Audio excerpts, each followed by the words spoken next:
Today's broadcast is brought to you by Davis Gainesville Chevrolet and GMC on North Main Street, the home of volume pricing. Florida Dairy Farmers, fueling the Gator Nation for 40 years. Steve Spurrier's head beer coach 1966 lager, made by Gators for Gators. Please drink responsibly. Rodriguez comes set. Here's a 1-2 pitch, and he got him. Meldon Law, the only official injury and accident law firm sponsor of the Florida Gators. And by UF Health. At UF Health, we believe human progress has no finish line. Visit humanprogress.ufhealth.org to learn more. Stretch and pitch. Swing a line drive, and if it's fair, it's the game. It's the game.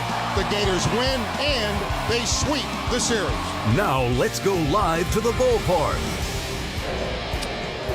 All right, Gator Nation, things get real tonight. We are down in Miami, and this place is absolutely packed, ready for another edition of Florida and Miami. They have met 273 times all time, exactly even. 136 wins for the Gators, 136 for Miami. There's even a tie thrown in there, so whoever wins tonight will obviously get off to a good start for the weekend, and we'll see what happens against a undefeated Miami Hurricane team. Jeff Cardozo, Steve Russell here with you. Nico will be our producer tonight. Fans are still coming into this ballpark, but there is not a seat to be had. Sold out today, sold out tomorrow, and rumor has it the aftermarket prices are absolutely crazy. So, Steve, it's just another edition of Florida Miami. Yeah, it is. And you mentioned about the series being tied, Jeff, and the teams have gotten off to similar starts. Both Miami's 10-0, Florida 9-1, but you question a little bit the competition. It gets better tonight. It certainly does. All right, we'll take a break. We'll come back. We will lay everything out, starting lineups and first pitch are right after this. You're listening to the Gator Sports Network from Learfield. As the official wealth management team of the Florida Gators, Talon Wealth gives a cheer for the orange and blue when our Gators take a chomp out of their competition. But we react differently. When products like mutual funds, annuities, or even REITs takes a chomp out of someone's retirement, are you receiving the value you're paying for? Compare what Talon's been doing to what you've been doing for free. Visit guardingyournestegg.com. Advisory services through Talon Private Wealth and SEC registered investment advisor. License B05634. Compensation was paid to Learfield for partnership with the Gators as of January 2023. When the unexpected happens, you need a legal team that's ready to fight for you, just like the Florida Gators. At Meldon Law, we're proud to partner with the Florida Gators to deliver winning results for those who have been injured at no fault of their own. With a strong record of success and a team that won't back down, Meldon Law is your trusted partner in tough times. Call Meldon Law at 352-373-8000 or visit us at meldonlaw.com. It's almost time for University of Florida baseball. Now let's head back to the ballpark for today's first pitch.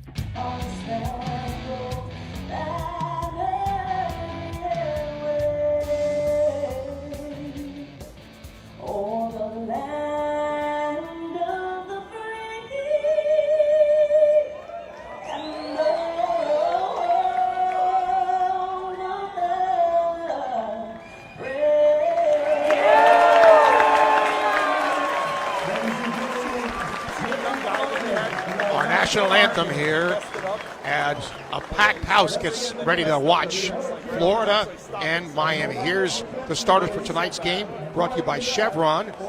Unbeatable mileage to fuel your fandom. The starting lineups for the visiting Gators. Kyle Jones in center field leads off. Brendan Lawson at shortstop bats second. Ethan Sarowick at third base hits third. Carson Bowen, the catcher, hits cleanup. Cash Strayer in right field bats fifth. Blake Sear, coming back to Miami, hits sixth in left field. Landon Stripling in first base bats seventh. Jacob Kendall, the DH, bats eighth. Colt Myers, playing in place of Cade Curlin tonight, who's out with an injury, will bat ninth. For Miami, Jake Ogden, the shortstop, leads off. Michael Torres in center field bats second. Daniel Cuvée, the third baseman, hits third. Alex Sosa behind the plate cleans up. Derek Williams in right field bats fifth.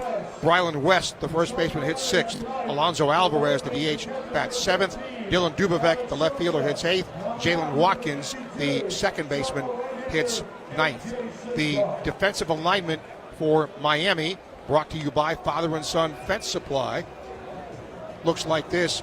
Dubovec, Torres, and Williams in the outfield, left to right. Cuvée, the shortstop, Ogden, then Watkins and West in the infield, third to first. Alex Sosa is the catcher. He will be catching A.J. Siskar, 2-0 with a 2.45 ERA. His third appearance, 11 innings, 11 hits, 3 earned runs, no walks, 16 strikeouts. Teams hit 239 against him. So his numbers, obviously, really, really good. And it's a packed house, as Jeff mentioned. A lot of Gator fans are here, however, and it's going to be really interesting to see because of what we talked about with the similarities here. Off to the good starts, maybe not playing the top competition, but it'll be that way this weekend, certainly. And Miami always has a big crowd when Florida comes here, but a number of Gator fans in the stands here as well. It's a nice night for baseball. They were expecting rain showers. That could come later in the weekend, but tonight actually got very warm today. It's cooled off a little bit here. But a nice night for baseball here at Alex Rodriguez Park at Mark Light Field. Siskar finishing up his warm-ups. They'll wear the all-white uniforms tonight. Gators in their traveling grays with the blue trim. And one other note, Jeff mentioned about the series being tied. That recently, Miami really owned this series for a long time, but recently, especially under Kevin O'Sullivan, Florida has done very well against these Hurricanes, and that's one of the reasons why we are tied up in the series. All right, sit back, relax, enjoy Gator baseball tonight for the rest of the weekend. To start the play-by-play, here's Jeff. All right, Steve, thank you very much. Should be a fun one.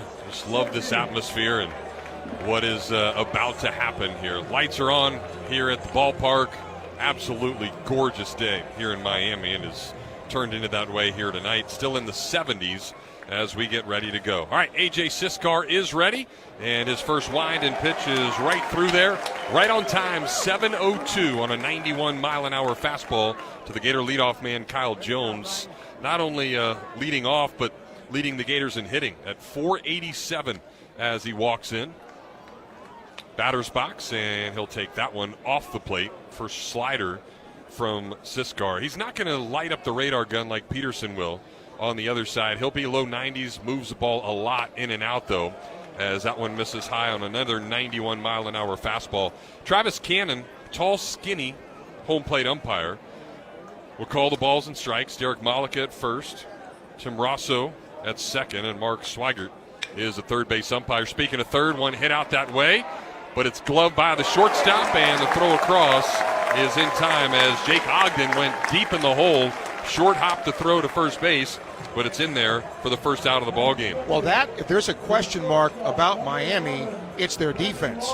They've committed 16 errors. They're only fielding 955, but that was a good play by Ogden. They're in the hole, knew Jones could run, got there through it, and just got him at first base. So a very unfamiliar sight for us this year, as Kyle Jones is used to getting on base in that first at bat. Here's Brendan Lawson. He gets brushed back off the plate on a first pitch slider. Miami will shift on him, just like many teams have done this year. Jalen Watkins, a second baseman, about 15 steps into the outfield grass as the pitch comes into Lawson, and that one will backdoor the outer part of the plate on another slider. So back-to-back off-speed pitches to Lawson, who steps in with a 469 average, 3 homers, and a team best 19 runs driven in. There's a ball hit well out to left center field. Dubovic's trying to get there, but this ball is long gone. Just to the right of the scoreboard, an oppo blast for Lawson. He did not miss that third consecutive slider, and just like that, it's a 1-0 lead here in the first inning. Yeah, the difference between that third consecutive slider location, middle of the plate, up a little bit, and man, he sent that a long way. That balls in the middle of the plate like that, good hitters will normally feast on. It's the first home run that Siskar has given up this year. So welcome to real competition, AJ. And now the 3-hole hitter steps in. Surwick almost gets hit with one of those sliders. Siskar's from Weston. He went to St. Thomas Aquinas, a great high school baseball program not far from here. There's a little chopper out to the right side. First baseman didn't know whether or not to go field it, but West finally does, and he will flip it over to a covering Siskar for out number 2. A little indecision there, but Siskar did the right thing. He went over and decided, okay, I'm going to cover the bag. I'll have the first baseman make the play, and it worked out. So 2 weak ground outs and a homer. And now we'll see what Carson Bowen can do. Hitting in the cleanup spot today for the right-on-right matchup. Bowen deep in the box. Hands held high right behind his ear, and he'll take a fastball at the knees at 92 miles an hour for strike 1. For the first time all year, Bowen did not get a hit in the last game he played, so he's hit in 6 of the 7 in his first year in a Gator uniform. Now getting a taste of what this rivalry is all about as he swings and misses at probably the best slider that Siskar has thrown. And he is quickly in an 0-2 hole. Siskar right in the middle of the rubber, ready to go. And there's a fastball out towards the middle part of the infield. Ogden has it right behind the bag, and the shortstop throws it across in time. So he got jammed on a fastball. So 3 weak ground balls for the Gators in the inning, but one big blast. Lawson's 4th of the year and team best 20th run batted in. We'll head to the bottom of inning number 1. Liam Peterson coming to mound to face the Miami Hurricanes when we come back. To aim higher, to go faster, to push further. It's what elite athletes do, and UF Health is built from that same DNA. We don't just treat cancer, we advance breakthrough therapies. We don't just perform heart surgery, we invent procedures used worldwide. Like top athletes, we believe human progress has no finish line. UF Health, a national medical center for Team USA. Publix is here for all your tailgating needs. Baseball season is in full swing, and Publix can help you hit your next tailgate out of the park. Dig into our easy-to-share Publix sub platters. Grab an order of hot chicken wings from the deli, and savor some sweet treats from the Publix bakery. Remember to pick up all your tailgating favorites before the first pitch at Publix, the official supermarket of the Florida Gators. Select items require advance notice. This is Florida Gators Baseball on 98.1 FM, 850 AM, WRUF. Presented by Rally House. Your city, your house. Rally House. Home half of the first, a packed Alex Rodriguez Park here at Mark Light Field. Gators up 1-0 as Liam Peterson will finish his warm-up tosses. He'll face a Miami Hurricane batting order that is hitting .374. They are tearing the cover off the baseball to start the year, so hopefully a lot of strikeouts for Peterson against that. And, of course, Okamic at the University of Florida partnering with the Gators for the Home Runs for Hope campaign, donating $25 for every Gator homer. Support the Alzheimer's Association. So far this year, they have donated $2,400. Appreciate Okamic for helping knock Alzheimer's out of the ballpark. Jake Ogden, the first to hit. Right-handed hitter. Ogden has started every game this year for the Hurricanes. .282 batting average with a homer and 11 runs driven in. So Peterson ready to go, sporting that mustache. And his first pitch is a little low. A 96-mile-an-hour fastball on that one from Peterson. So there you see the difference already in the two starters. About 5 or 6 mile-an-hour difference on the fastball as Peterson misses again. 97 that time, a little bit below the knees. And you hear the ball 2 chant. We are literally in the stands as Peterson misses down low again, ball 3. I mean, if you reach out an arm, you could touch a fan here. I mean, if somebody stood up on the top row, they would be in our way. Well, Peterson's got to bring it up just a little bit. He did, but too much.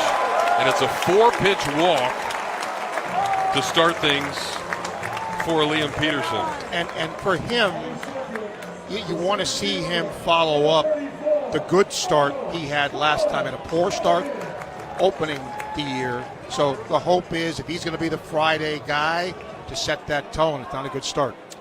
Now Michael Torres, the lefty, he crouches down, so those pitches that Peterson just threw would be strikes, and there's finally one as he mixes something up differently, throws a slider, and it's in there for strike one.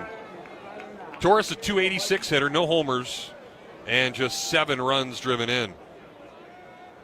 Peterson ready again, another slider again, and it's perfect for strike 2. So back-to-back nasty sliders from Liam Peterson, and Torres quickly in an 0-2 hole. He also has started every game. 5 different Hurricanes have done that. Started and played in all 10 games so far. There's a fastball, and he's a little late on it, fouling it off down the left field line. 98 from Peterson that time. His hardest one yet. Gators have only made 8 errors so far in the 10 games this year. Middle infielders at double play depth. And the 0-2 pitch again. Slider missed. Tried to throw it on the back door, and Peterson just didn't like that baseball, so he will get rid of it. Toss it over to the Miami dugout, which is on the first base side of Mark Lightfield. So that means the Gators on the third base side wearing those gray pinstripes with the blue lining. 1-2 again. Down low on another off-speed pitch, so that'll even things up at 2 balls and 2 strikes. It's 330 down each of the lines here, 400 to straightaway center. So pretty normal sized ballpark, but it does really travel. Runner goes, pitches low, and he's going to swipe second base. Ogden just barely got in there. He just had a huge jump. It was a perfect throw from Bowen, but instead it's a runner in scoring position. Bowen made that play a lot closer than I thought it was going to be because of what you just said, Jeff. The great jump he got. Just got it and sidearmed it down there, but he threw it right on the bag. Bang, bang play. So now a 3-2 count after getting ahead 0-2, and there's a swing and a miss. Good off-speed pitch right there. Torres genuflects down to a knee and misses the baseball. Difference between high school and college right there. 3-2 in high school, a lot of times it's a fastball. Not here. Peterson having the best control so far of that breaking pitch. That was nasty, down and away. Well, now we get to see one of the best players in college baseball, Daniel Cuvée. Big, strong, right-handed hitter. The Miami third baseman steps in, and he will take that one down low on a 97-mile-an-hour fastball. So the misses from Peterson are at least down, but he's yet to get a fastball over for a strike. Cuvée 6 homers already in the 10 games. Peterson will twirl back to second base as Ogden was dancing around back there, nobody paying attention. Myers, Gators second baseman, drifted in trying to keep him close. 1-0 Gators as we play here in the bottom of the first. Peterson now to the plate again, a slider, and it'll miss for ball 2.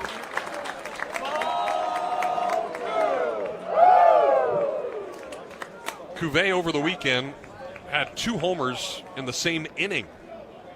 That had not been done by a Hurricane player since 1999. So a really long time. There's a big swing and a miss on a slider.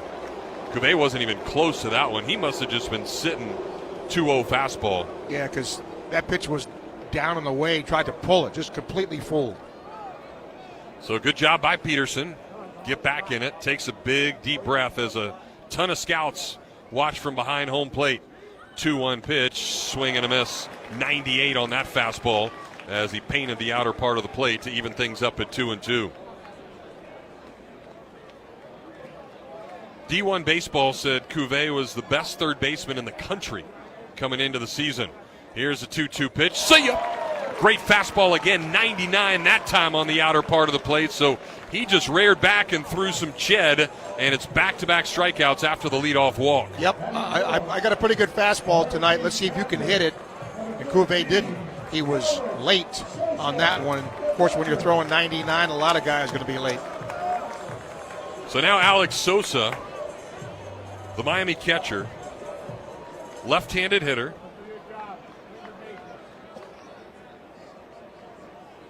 Sosa from Vieira, Fouls back a first pitch fastball. 6'1", 208-pounder. He's a junior now. Transfer from NC State. So this is his first season in Miami. He was a big get for them in the transfer portal. Guy that is caught in Omaha for the Wolfpack. 0-1 pitch, changeup, and that just missed. Really good pitch by Peterson. Just didn't get the call, just off the plate. And that'll even things up at a ball and a strike. Ogden getting his lead from second, but now 2 outs as the Gators lead at 1-0 here in the first inning. Ogden bouncing around, and the pitch almost hits him. Yanked a fastball, did Peterson, at 98. Gator outfield pretty much straight away. Lawson is now going to actually shift and play on the second base side of the bag. You don't often see the Gators shift. And there's a swing and a miss on a changeup. 89-mile-an-hour changeup. So Peterson's been 99 with a fastball, now 89 with the changeup, and he's 1 pitch away from getting out of the inning. 2 balls, 2 strikes, 2 outs. A deep breath from the Gator righty, and the pitch, see ya! Changeup.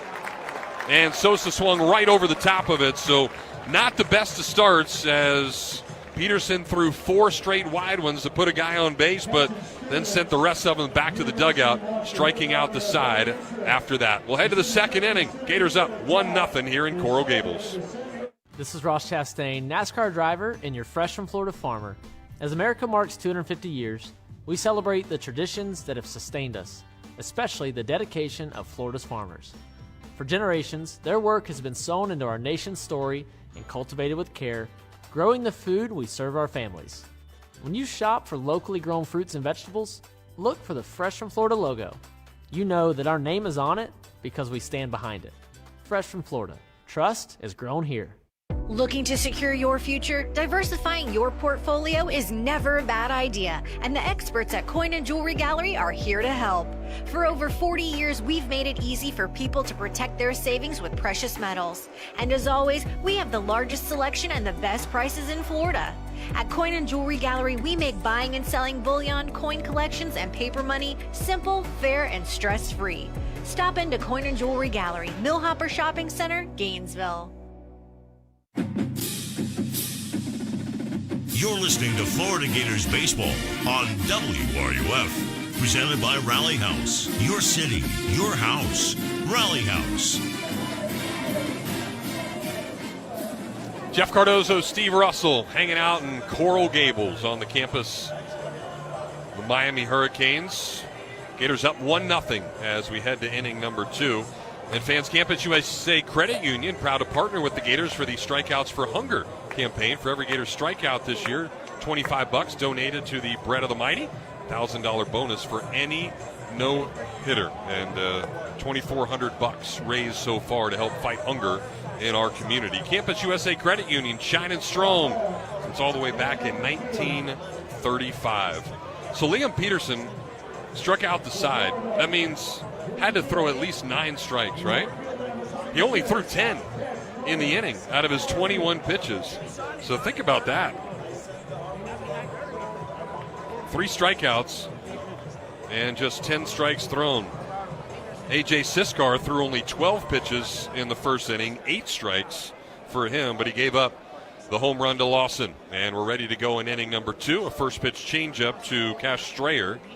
Misses off the plate. Strayer, Sear, and Stripling as the Gators try to get going with some more.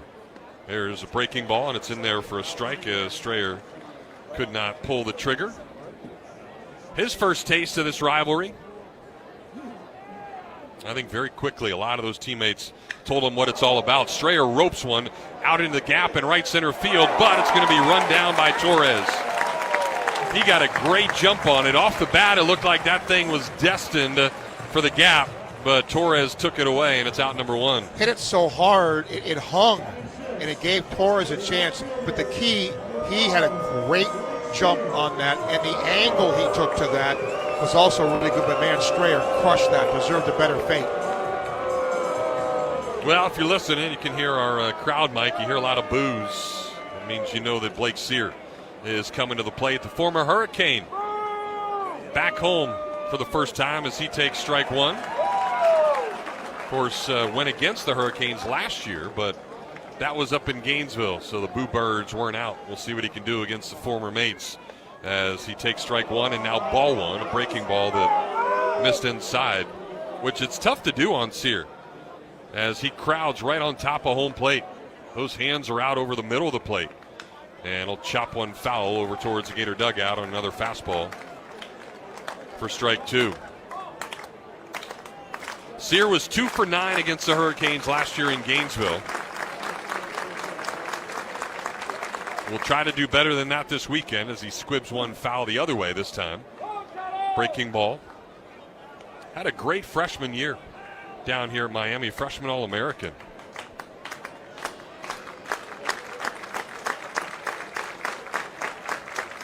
Now the 1-2 again. That's a swing and a miss. Good breaking ball. You hear the guys right below us with the left-right chant. Dude's even got a T-shirt on that says left-right. And then it says, Siéntate.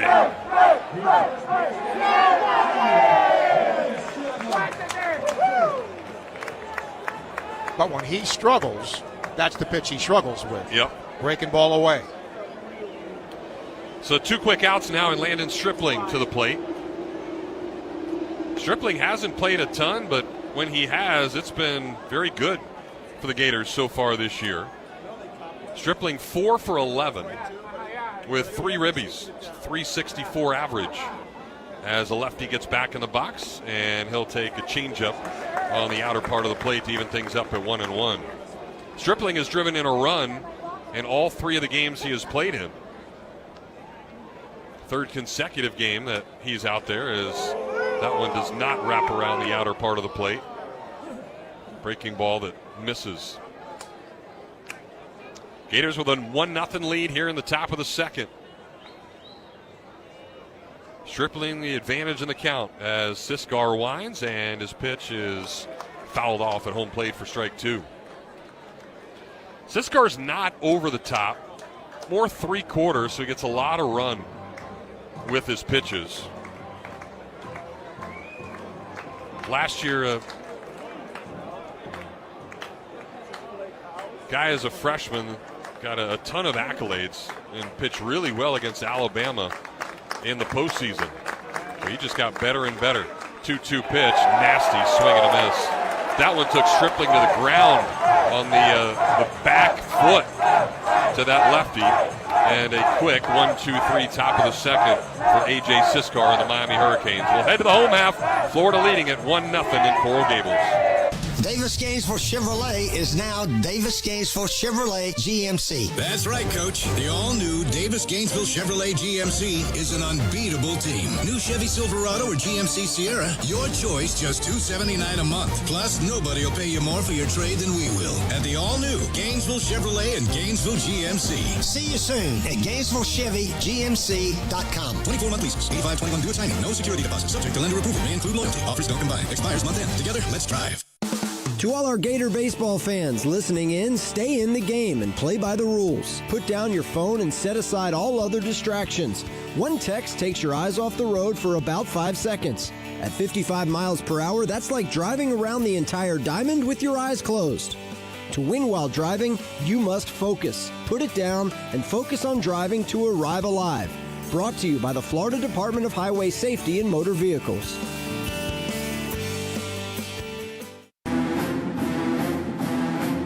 This is Florida Gators Baseball on WRUF.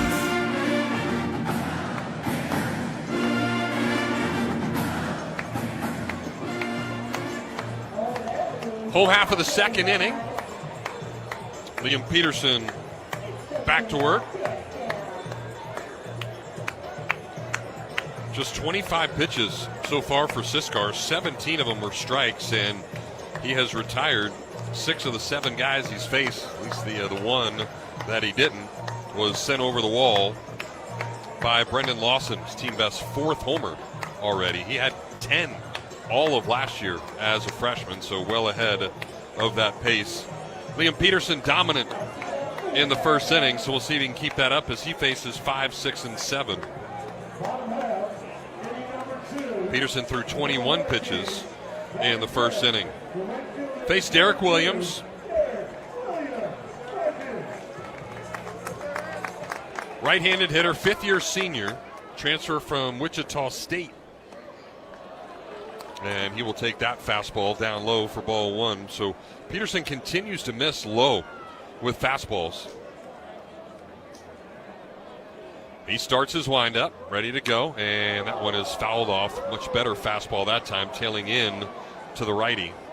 A little two-seamer, about 93 miles an hour.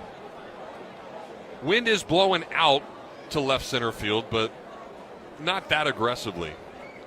And there is not an empty seat in this place. Here's the 1-1 pitch, fastball again, and it's by him at 96. So Peterson's got that fastball working. It's a little different for these Miami hitters as they're seeing some different competition. So Peterson sticks with another fastball. They had a 4-game series against Lafayette. Also a 3-game series against Lehigh. And they scored double-digit runs in all but one of the games out of those 7. Including 30 runs that they scored on Sunday. They almost lost to FAU, though, midweek. Played them on Wednesday. It was up in Boca. First the 2-2 pitch, and he got him. Slider, and Williams had no chance. So that's 4 consecutive strikeouts for the Gator right-hander. Well, this is the Liam Peterson that scouts rave about, that Gator fans are hoping can be the Friday night guy. He's just been outstanding so far, except for the leadoff walk. And there are a lot of scouts here. 1, 2, 3, 4, 5, 6, 7, 8, 9, 10, 11, 12, 13, 14, 15, 16, 17, 18. Yeah, a lot of folks standing, huh? 21 or 22 just from quick look. And they watch Peterson throw ball 1 to Brylan West, big first baseman, another right-handed hitter.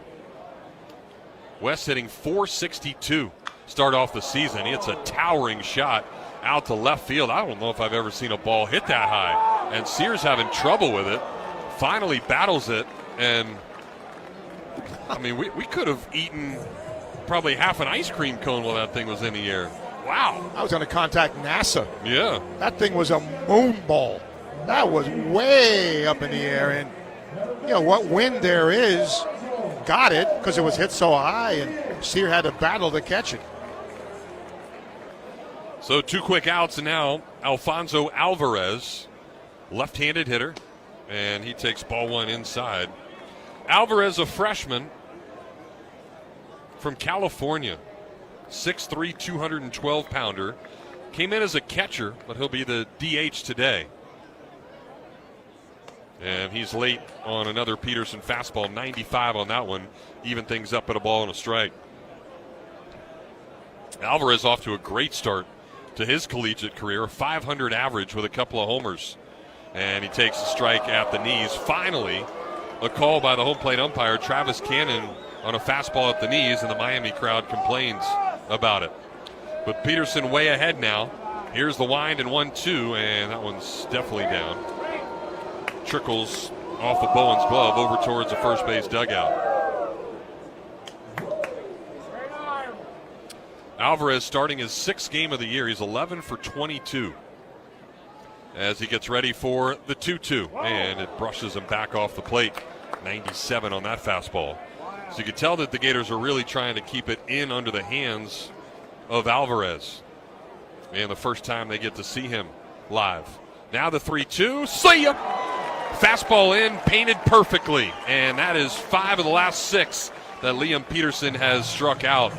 That thing was nasty right on the inner part of the plate at 97 miles an hour. So, 2 quickly in the books in Coral Gables. We'll head to the 3rd with the Gators leading at 1-0. At the UPS store, we get it. Being a small biz owner requires grit and hustle, but you don't have to do it alone. We've got your back. You put your heart and soul into your biz, we put ours into packing and shipping. While you're keeping track of your custom-made orders, our mailboxes are keeping your packages safe.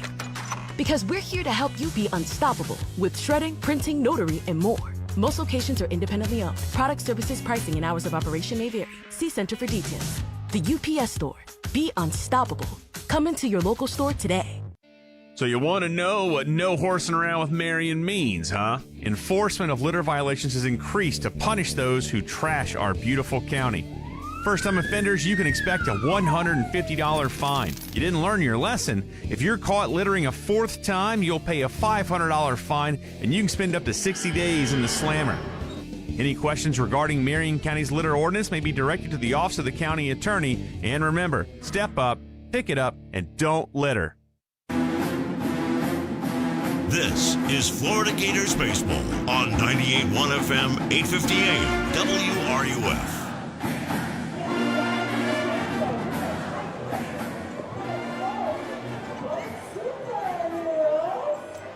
We've played two in Coral Gables. Beautiful night in Miami. A lot of stuff going on around. Went to travel a little bit today, and they are building everywhere. It has completely changed, even from when we were here a couple of years ago, and certainly when I was born here 47 years ago. Kind of crazy to think about it. Kind of crazy how this rivalry is evened up, and we'll see if the Gators can reclaim that all-time series. 1-0 Florida as we hand things over to Steve Russell starting the top of the third. All right, Jeff, thank you. And tonight, it's a great showcase for two different kinds of pitchers that can get the job done.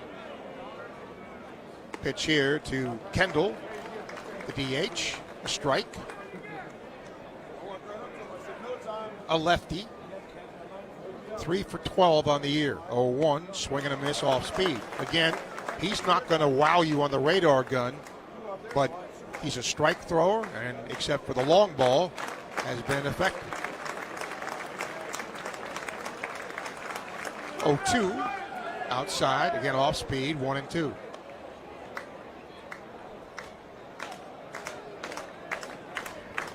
Their team ERA is less than 4. 3.89. 1-2, breaking ball, swung on, fouled off, just got a piece of it. With 2 strikes, the Hurricanes will shift on Kendall.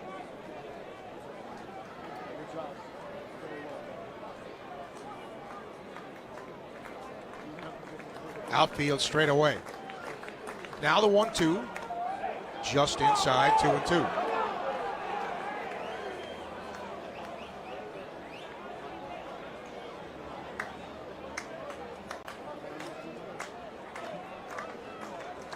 Two now. Breaking ball, fouled off.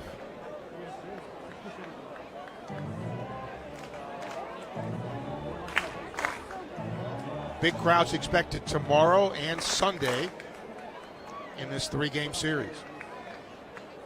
Wind and pitch, swing and a miss. So he's now struck out the last 3 hitters he's faced. Yeah, a lot of junk from Siskar, and he's really effective to these lefties, and it's not with the changeup that you would think. It's the slider, but he's effective to righties as well, certainly, but he's throwing it towards their back foot. It's looking like the fastball, and they're just missing it. Colt Myers now playing for Cade Kurland, out with an injury. He's a righty. Pitch to him is a ground ball right side to second base, and they will throw him out. Yeah, Myers going up there, recognized fastball, so of course he's going to attack it.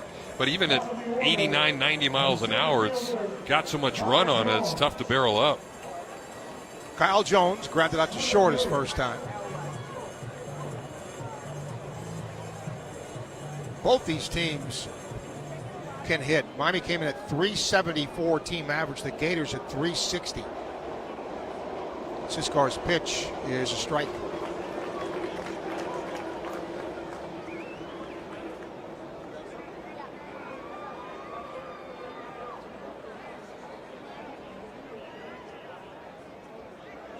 Oh, 1, grounded foul, 0-2.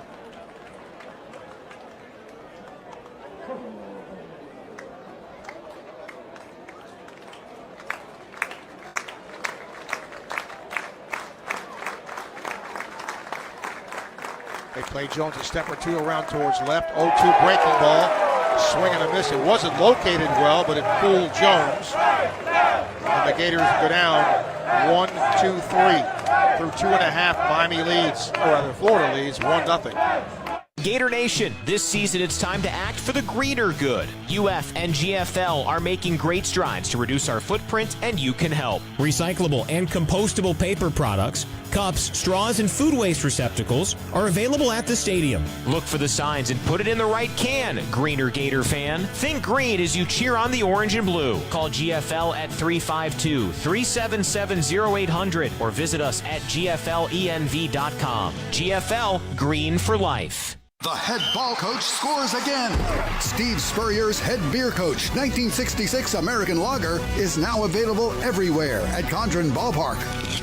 Smooth and refreshing with just enough of a crisp finish. Also available at most places you buy beer. If you don't see it, ask for it. A beer made by Gators for Gators. Make a great play and enjoy a cold one today. Steve Spurrier's head beer coach 1966 American Lager. Please drink responsibly. You're listening to Florida Gators Baseball on WRUF, presented by Rally House, your one-stop shop for officially licensed Gator Game Day gear. Don't forget to download the Chevron app and get 25 cents off per gallon on your next 5 visits at participating stations when you join. Make sure you fuel up on savings. Last of the third, Liam Peterson has faced 7 hitters. He struck out 5 of them. 8, 9, and 1 in the Hurricane order. Left fielder Dylan Dubovec will hit.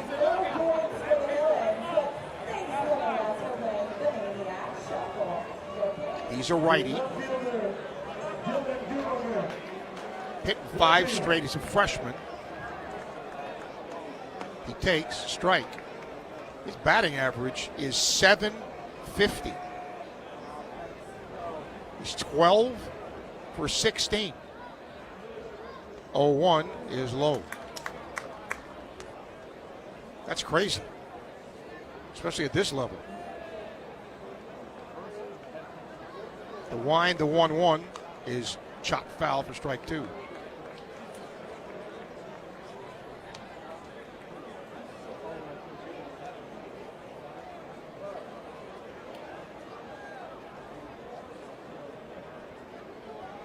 Peterson's ready, 1-2, breaking ball, ground ball, base hit, left field. Kind of hung that one a little bit. And this kid continues to hit the baseball. Yeah, give him a lot of credit, but a bad pitch. But, I mean, that's what you're supposed to do. Hit mistakes. I mean, we saw the Gators take advantage of the one mistake Siskar has made, and now Peterson finally makes one and left that thing right out over the heart of the plate. Second baseman Jalen Watkins in the 9 hole. He's a freshman also.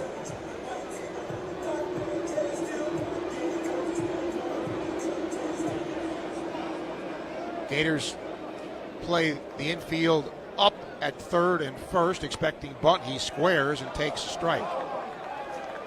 Watkins hitting .375. He's 6 for 16 on the year.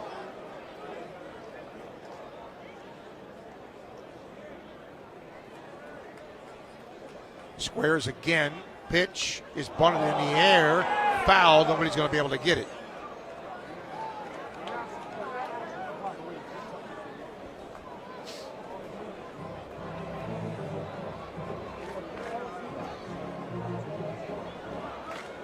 One nothing Gators.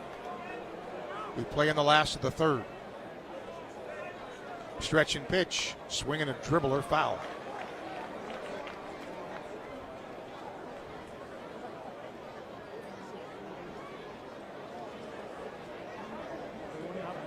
Watkins has a homer on the year.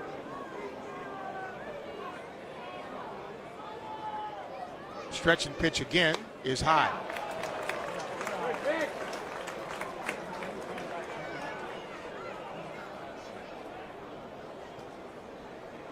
Hurricanes have hit 28 homers on the year. Stretch and pitch here is just inside.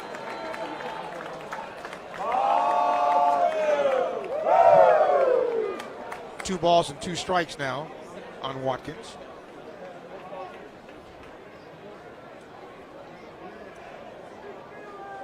Two from Peterson. Strike 3 called. I don't know what Watkins was looking at. I mean, it was right down the middle. Maybe he thought it was low again, but I mean, the dude's short. And Peterson has been in that spot all night long. 6 strikeouts for him. Here's Jake Ogden, who walked his first time.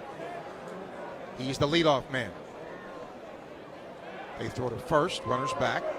That's a big out, too, not moving him over. As a team, they've stolen 17 bases in 18 tries. Pitch a breaking ball, a good one, strike 1. First one of those he's seen. It was 4 fastballs that Peterson missed on. Ogden's hitting 282. 0-1 is swinging a pop-up to short right field. It'll be caught by the second baseman for the out. We're out number 2. Yeah, big difference there. He got ahead with the slider and then able to come with a fastball in, and Ogden just got jammed on it. Michael Torres now struck out his first time.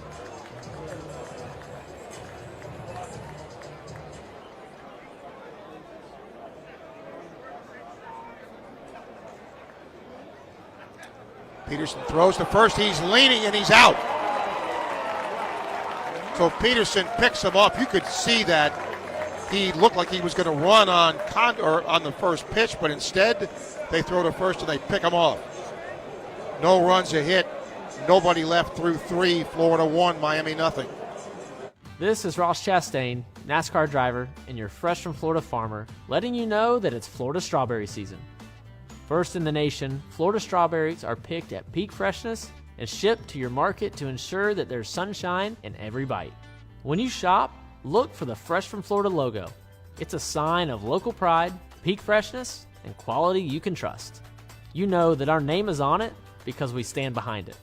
Fresh from Florida, the homegrown brand of Florida farmers. Whoever said you can't have your cake and eat it too never saw this auto loan rate from Radiant Credit Union. Because from February 20th to March 2nd, you can upgrade your ride and lower your monthly payment. Whether it's new, used, or a refinance, Radiant Credit Union has a special rate to make it happen. Plus, we offer fast approvals and flexible terms to make it easy. At Radiant, you can have your cake. Just keep the icing off the upholstery. Get rolling at radiantcu.org and apply for your limited time low rate auto loan today. Federally insured by NCUA, Equal Opportunity Lender.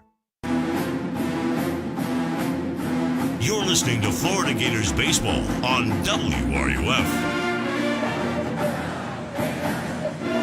Florida dairy farmers have fueled the Gators with delicious Florida milk for 40 years. From the first pitch to the final out, game day to every day, proud to keep the orange and blue strong. Florida dairy farmers fueling the Gators for 40 years. Jeff and Steve fueling you Gator baseball tonight. Good pitchers duel so far, 1-0 as the Gators hit here in the fourth, 2-3-4 in the order. And the first hitter is the guy that created the difference in the game, Brendan Lawson, with a long home run his first at bat.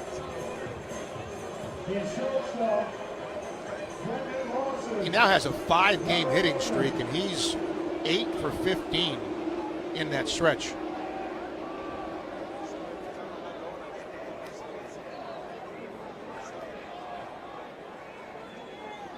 A.J. Siskar's pitch is ball 1.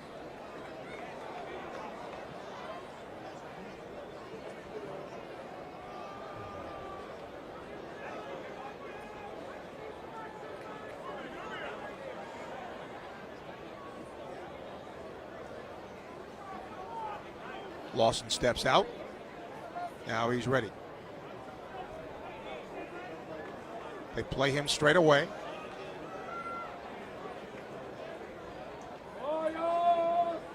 Siskar taking a long time. Now he's ready. Pitch is a strike.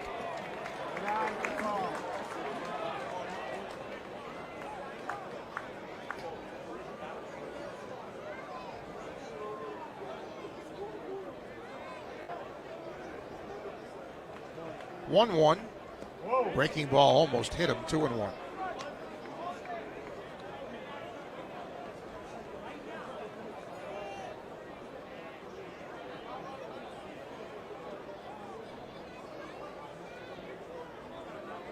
2-1 now is a strike, 2-2 off speed.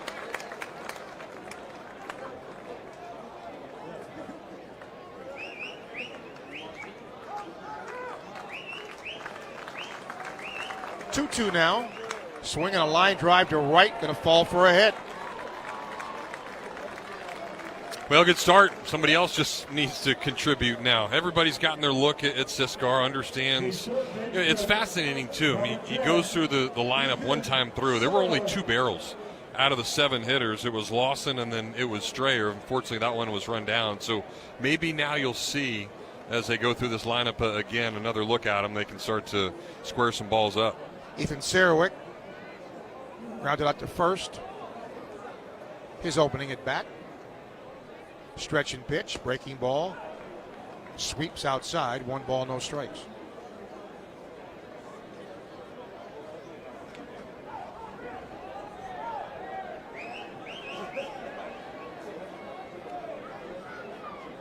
(1-0), swing, ground ball, base hit, right field. Hit hard, so stopping at second is Lawson. So first and second, nobody out for Florida. And Sarowick's been so good at going the other way. You could tell that he really changed his mindset on that at bat. He let that ball travel. The mindset was to hit it right field, and he just barreled that thing up. Really good approach at the plate.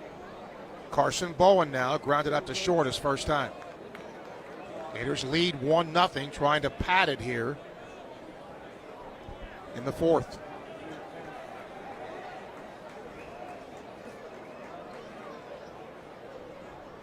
Squares to bunt and misses it. Yeah, I'm not sure how often that Bowen's been asked to bunt. I mean, you're obviously talking about the cleanup hitter, and he hit in the middle part of the order at TCU. But runs are going to be tough to come by, so you got to be able to execute. They practice it. Florida has just 1 sacrifice on the year. Does not square this time and swings and fouls it off.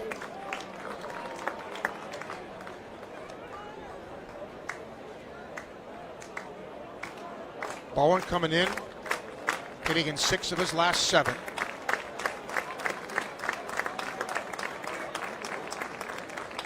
Hitting cleanup tonight. Stretch and pitch is a little nubber to first base, and pitcher covers for the out, but that's as good as a sacrifice. Runners move up. Yeah, 100%. Just got to make contact, and Bowen did a good job of doing that. Squibber right off the end of the bat works exactly the same. And now we'll see if the Gators can take advantage of it. Cash Strayer hit the ball hard his first time. He lined to center. And it was run down in right center field. He put some good aluminum on it. They play the infield back. Siskar from the stretch. Pitch is swung on down the left field line. Is this fair or foul? It is a foul ball. Interesting. They gave him a fastball again, first pitch. Just a little late on it.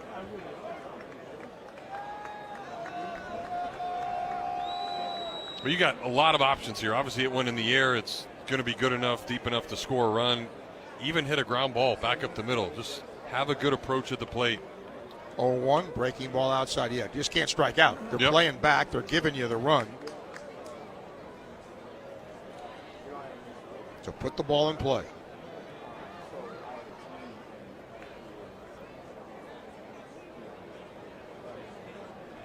Pitch now is a swing and a fly ball to left. Wind's taking it. It's near the track. It's going to be run down on the track, but he does his job. Sacrifice fly. It's now 2-0.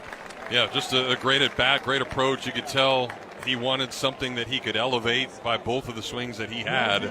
And crazy that ball got all the way to the middle of the warning track, opposite field, and really high as well. That got above the lights. That's how high he hit it. You know, if you look at the flag, Jeff, it doesn't look like it's blowing that hard, but once it gets up. Yeah, and the ball always travels here, it seems. It sure does. Yep. That's why these numbers are so elevated from Miami, it seems. Blake Sear hits, takes a breaking ball, ball 1. Sarowick stayed at second. Gators now leading by 2.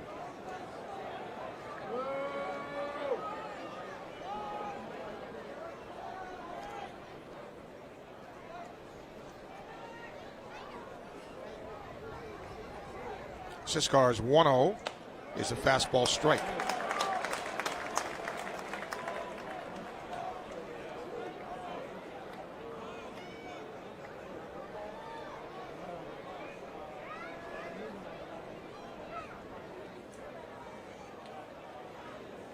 One, swinging a foul ball at the plate. And the ball ended up tailing in so much it hit him on the swing. You know, I'm gonna say something. I mean, you know my dislike for Miami. You know, they booed Sear like crazy the first at bat. Everybody in the stadium, and they only had a couple of people do it. And it hasn't been loud. They're sitting on their hands the whole time. Breaking ball outside. All of a sudden, with 2 strikes, you know, a few people stand up. But that's what this stadium always is. It seems like it's not a great home field advantage once they fall behind, once things are happening. So you come down here, and that's why you're successful. 2-2, strike 3 called.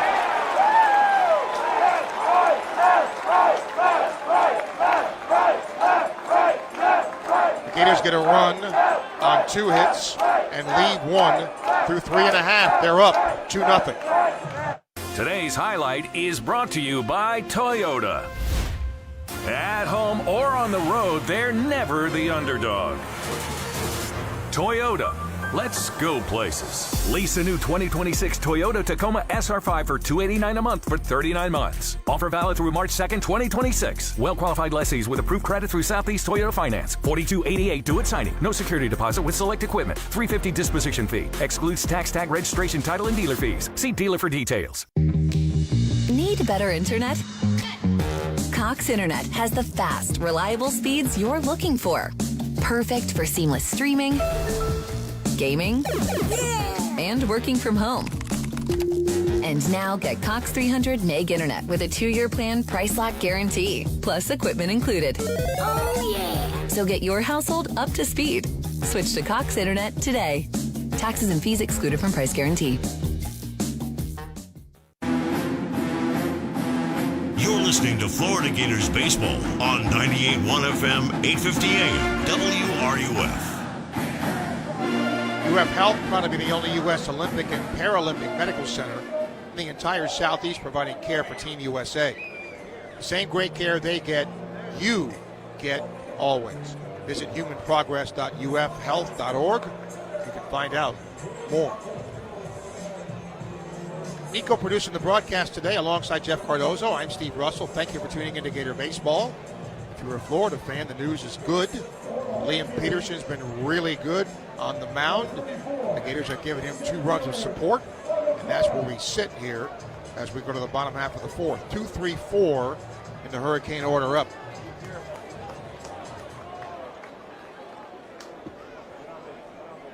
Michael Torres up, takes ball 1. He was up when the base runner was picked off to end the inning, last inning. 1-0 is ball 2.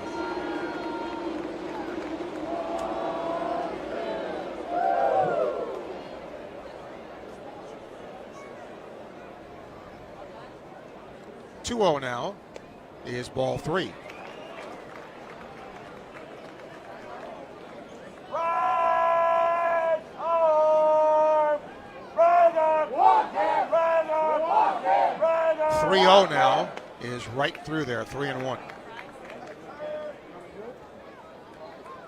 Right arm, walk it, right arm, walk it, right arm. 3-1 now. Swing, ground ball, chopped to second. Backhand play made. Throw across in time. Thanks for yelling, guys. That helped. That was awesome. Got the ground out. Great stuff. Daniel Couvet now struck out his first time.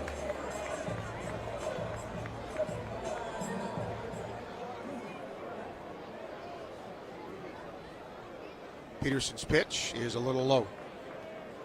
Gators up 2-0 here in the 4th.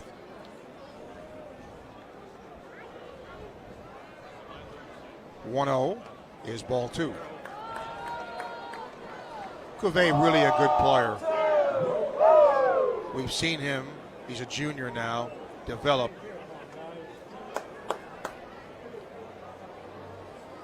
Pretty good future ahead of him.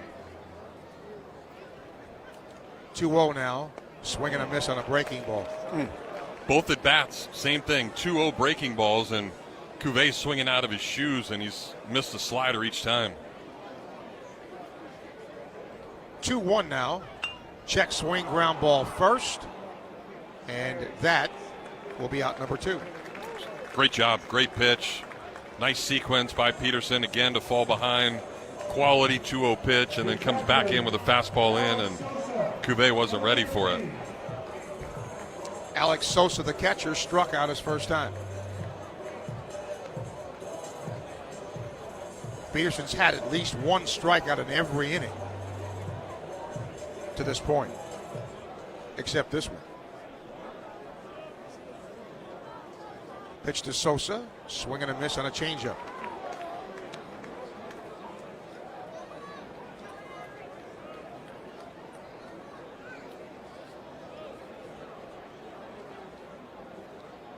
Oh, 0-1, just inside, 1-1.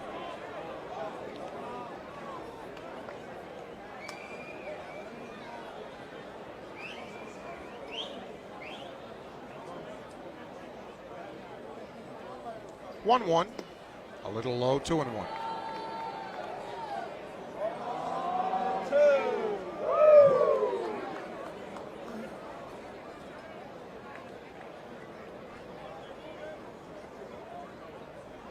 Now is a strike, off speed, 2-2.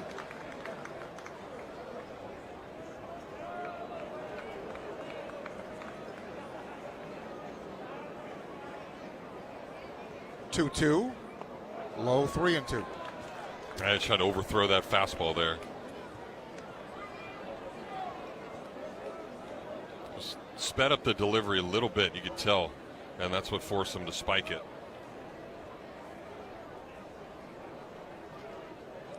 3-2 now.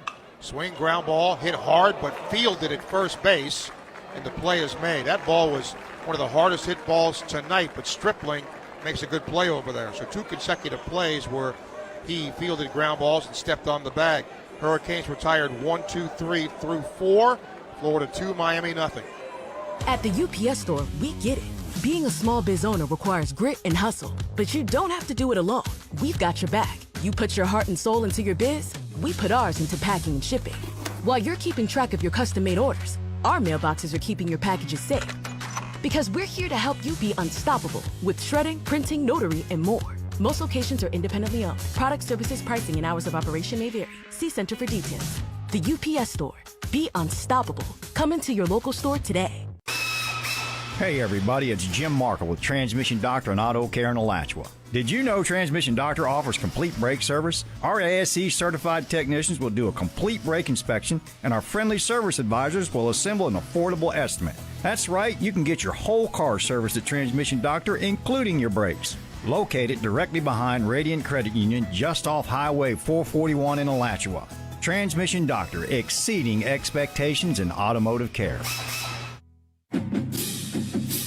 This is Florida Gators Baseball on 98.1 FM, 850 AM, WRUF. Presented by Rally House. Your city, your house.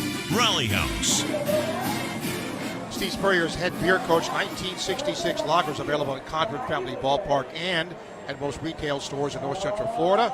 All you have to do is ask for it. It's made by Gators for Gators, but make sure to drink responsibly. Let's pause 10 seconds for station identification. You're listening to Gator Baseball on the Gator Sports Network from Learfield. Your home for Gators Baseball. WRUF Gainesville, W251CG Gainesville, WRUF 1037 HD2, and on the WRUF radio app. Thanks to Nico for producing the broadcast. We thank you for listening to it. Top of the 5th. Gators try to increase a 2-0 lead. Back for the play-by-play. Here's Jeff. All right, Steve, appreciate it. Stripling, Kendall, and Myers, bottom 3 in the order to face A.J. Siskar, out for his 5th inning of work, and he misses just high to Stripling. Stripling struck out his first time up. 5 already for A.J. Siskar. Breaking ball's been really good, especially to lefties, as Stripling fouls this fastball over the third base dugout. It's still just metal bleachers over that third base dugout, and then further down, the high school metal bleachers even more. They haven't added any big structures to this ballpark in the last 30 years. And after you get about 10 rows up into the stands, you're sitting on concrete. As everybody has made their way into the ballpark, Stripling chops one over towards first, an easy roller for West, and he's right by the bag, just has to step on it for out number one. Jeff, I don't want to tell you the year it was because that would make me like 110 years old, but the first time I came here, this was AstroTurf.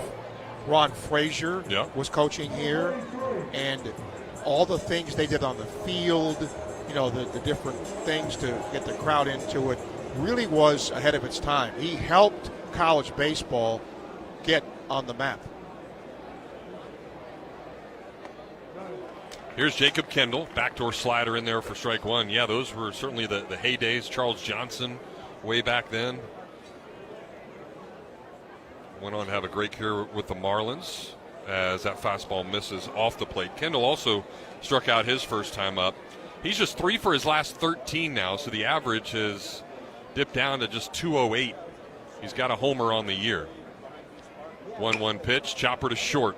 Ogden has it, and right by the bag, his throw is in plenty of time for out number two. Well, again, it's a tale of two pitchers, and it just shows you there's not one way to get outs. Peterson overpowering, big-time fastball. Siskar doesn't have the stuff, but certainly mixes pitches, locates well. He's kept his team in the game.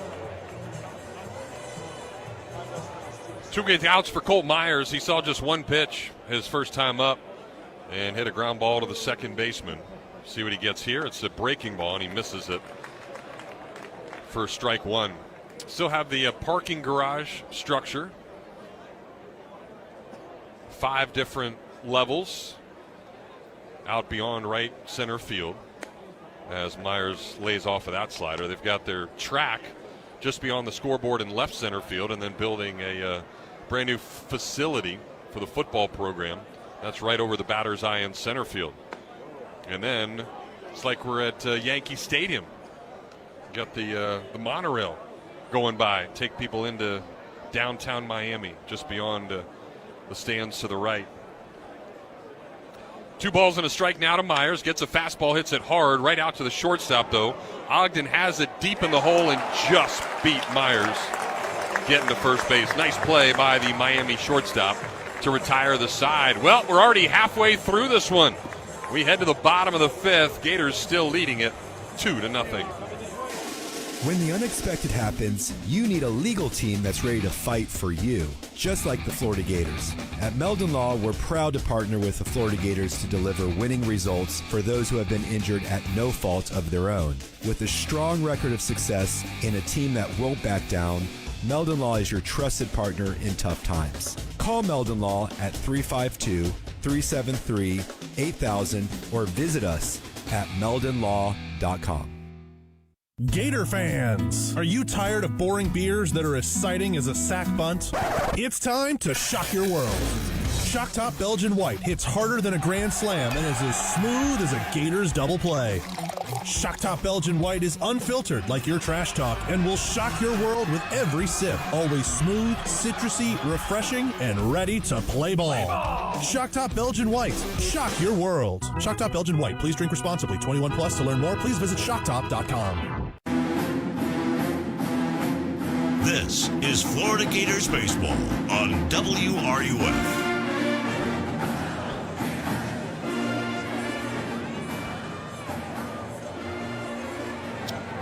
Bottom of the 5th here in Coral Gables. Some beach balls are out, shaped like baseballs, as they get tossed around just to our left here at Alex Rodriguez Park. Mark Lightfield. Liam Peterson back to work. Most pitches he threw was inning number 1. He threw 21 pitches. Since then, 14, 12, and 15. Just 62 pitches so far through the first 4, and he will face 5, 6, and 7 in the order as Derek Williams steps in. Lines went out to left, and that ball is going to be down. Fastball up in the zone, and the Wichita State transfer leads off the 5th with a single. Yeah, it looked like he was thinking fastball all the way, and if it's close, I'm going to whack at it. And unfortunately, middle of the plate that time, he turned on it, hit it well. Just a second hit for Miami. The good news is 2 of the previous 4 innings, a leadoff guy has gotten on, but Peterson has really settled down and not allowed Miami to do anything. Here's a chopper foul at home plate as Dylan West steps in. West, 6'4", 270 pounds. Transferred in from FIU. Grew up in Tampa. Freedom High School. On the year, a homer and 13 runs driven in. Led the team in hits last year. 12 homers, 29 ribbies a year ago, as Peterson delivers a slider and it misses. Even things up at a ball and a strike. Started his collegiate career at South Florida State. So 3rd different stop for the big fella. And Bowen wants to go out and have a quick conversation with Peterson. That flag that's out in left center field has completely shut it down for the night. Must be tired after whipping around all day. So Peterson back to work. Big deep breath as he gets set right in the middle of the rubber. Ball and a strike to the right-handed hitter, and slider that's just off the plate for ball 2. It's been 5 hitters since Peterson has gotten a strikeout. He struck out 6 of the first 9 in the game tonight. 2-1 pitch, down low, ball 3. So a big pitch coming here.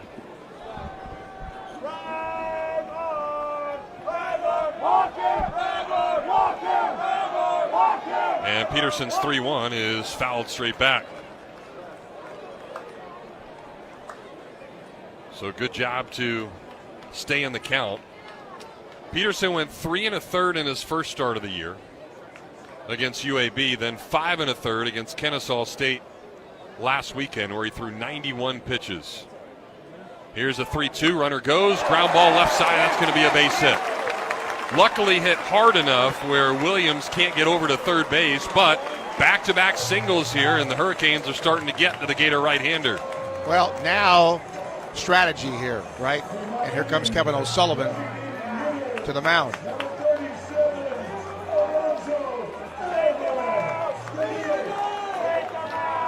Sully comes to the mound. If you could pick up the voice announcing the next hitter, Alonso Alvarez, that is Jay Rokich, who has been a staple here for Miami for about 5 decades now.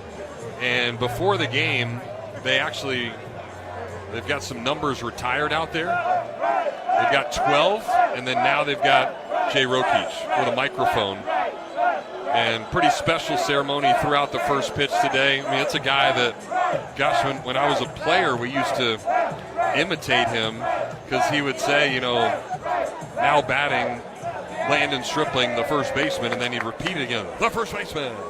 And just had that great voice that has known to be iconic here in Coral Gables. All right, big spot here, first and second, nobody out, as Peterson faces the lefty Alvarez, and the first pitch breaking ball to him is off the plate from ball 1. So a big spot for the catcher. Alvarez, 6'3", 212-pounder. The switch hitter, hitting from the left side. And there's a good changeup. Big hack by Alvarez, who struck out the first time he faced Peterson. And certainly, you'd love to see that happen again, as Peterson working quickly, ready for the 1-1. Couple of looks to second, now to the plate, and he yanks a fastball down and in.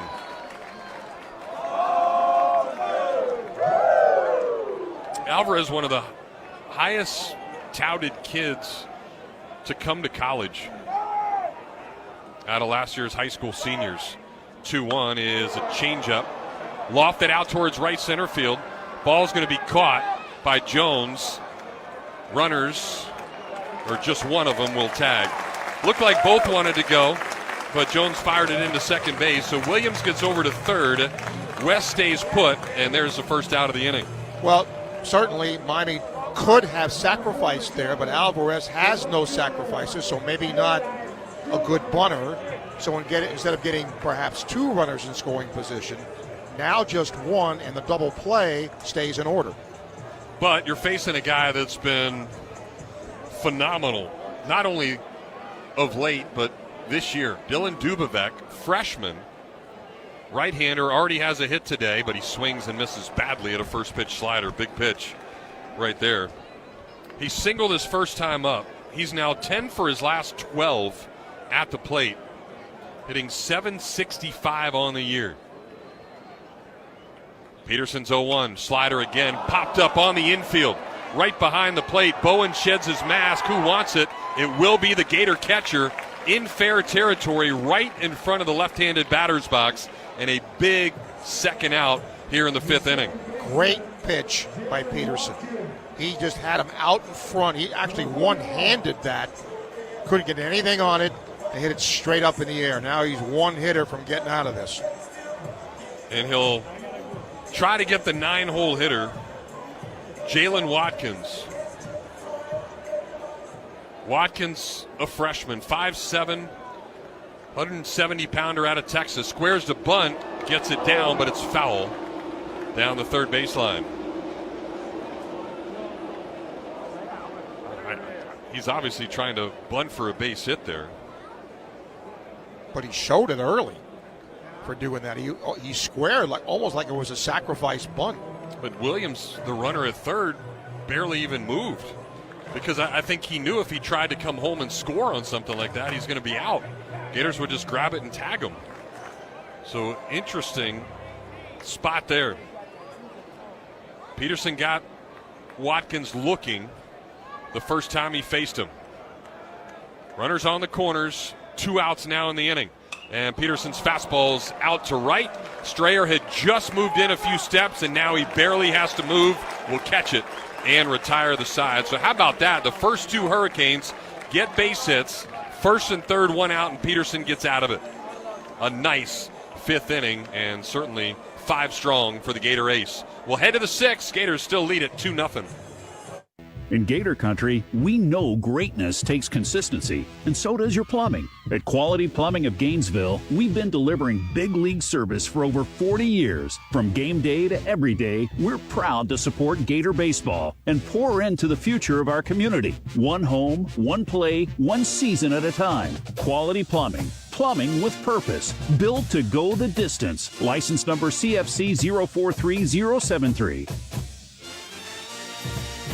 Sean Kelly here. The home run gift for your next special occasion is at International Diamond Center. IDC is the official jeweler of Gator Nation, the only jeweler ever to have this honor. It's because IDC is a jeweler with integrity, delivering exceptional value day in and day out, with no games, no pricing games, no commission salespeople. With Florida's largest and best lineup of rings, earrings, bracelets, bands, pendants, designer jewelry, and Swiss timepieces, International Diamond Center crushes the competition. IDC, where Gator Nation shops for jewelry. This is Florida Gators Baseball on 98.1 FM, 850 AM, WRUF. Presented by Rally House. Your city, your house. Rally House. 2-0 Gator lead here in Coral Gables. First of 3. Appreciate you listening here on the Gator Sports Network from Learfield alongside Steve Russell. Jeff Cardozo with you. Nico is our producer. Be back again at 6 o'clock for first pitch tomorrow. Airtime just before that, and then Getaway Day Sunday, a 1 o'clock first pitch is scheduled.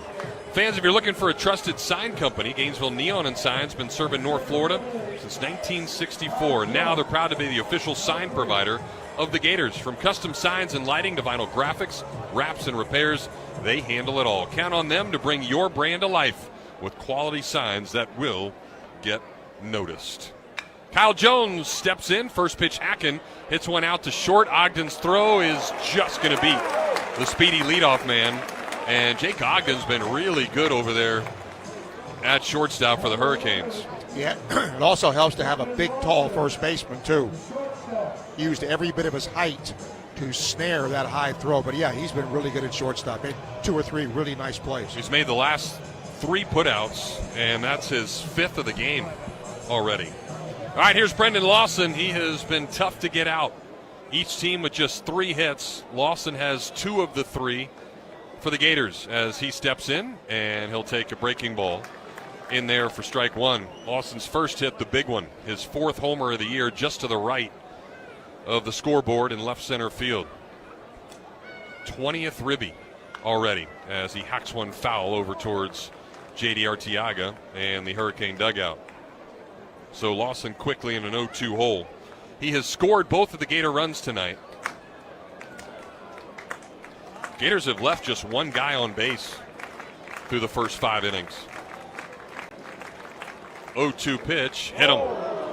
Tried to throw that back knee slider, back foot slider, and it got Lawson right on the leg, so he reaches base for the 3rd time tonight.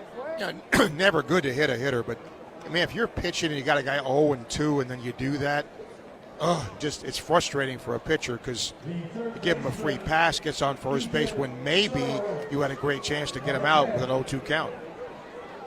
Here's the other guy that got a base hit for the Gators. It was Ethan Surowick singling his last time up, just past a diving second baseman. First pitch here, almost hit him. Fastball with some run in under the hands. Surowick, a lazy little chopper to first, his first time up.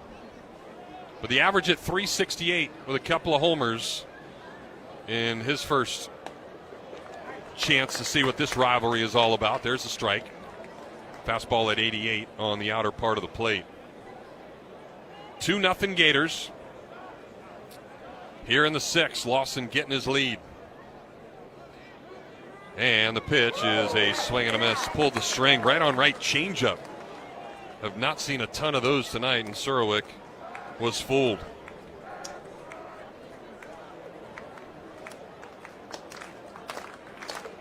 So now he'll try to protect down in the count. First they chase Lawson back. Lawson does have a couple of steals. Gators, though, with just 7 steals on the entire season. Not a big lead as he gets out there. And Surowick's grounds ball right back up the middle. That's going to find center field. So, just like in the 4th, both Lawson and Surowick get on. This time, though, with 1 out. But we'll see if the Gators can get him in. He's really proven to be a good pickup via the portal. Good defender, can play the corner positions, and obviously a pretty good hitter, too. Well, it's crazy to think that in the exit meeting with Ole Miss at the end of the year, Mike Bianco said, hey, you're not going to play here. And certainly the beneficiary of that was Kevin O'Sullivan and that Gator coaching staff, who said, yeah, I think you'll be pretty darn good if you want to come be a part of things here.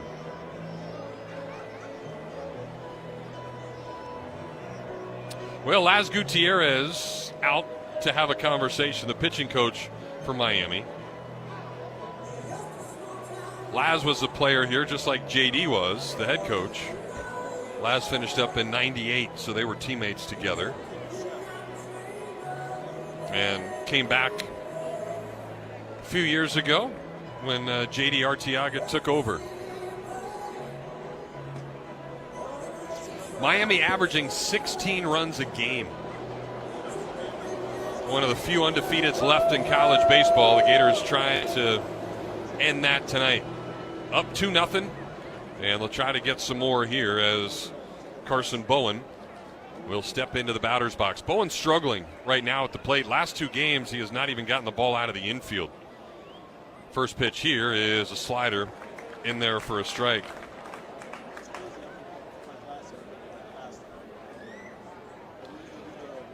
Bowen against FIU the other night, 3 ground outs and a couple of strikeouts. 2 groundouts tonight as he fouls one off on the ground again, and he's quickly in an 0-2 hole. So you'd love to see him get something to the outfield. Started off the first 6 games of his Gator career getting base hits. Siskar has the sign. Staring at Lawson now to the plate, and the 0-2 is fouled off again. Fastball with a lot of run sinking as it comes towards home plate.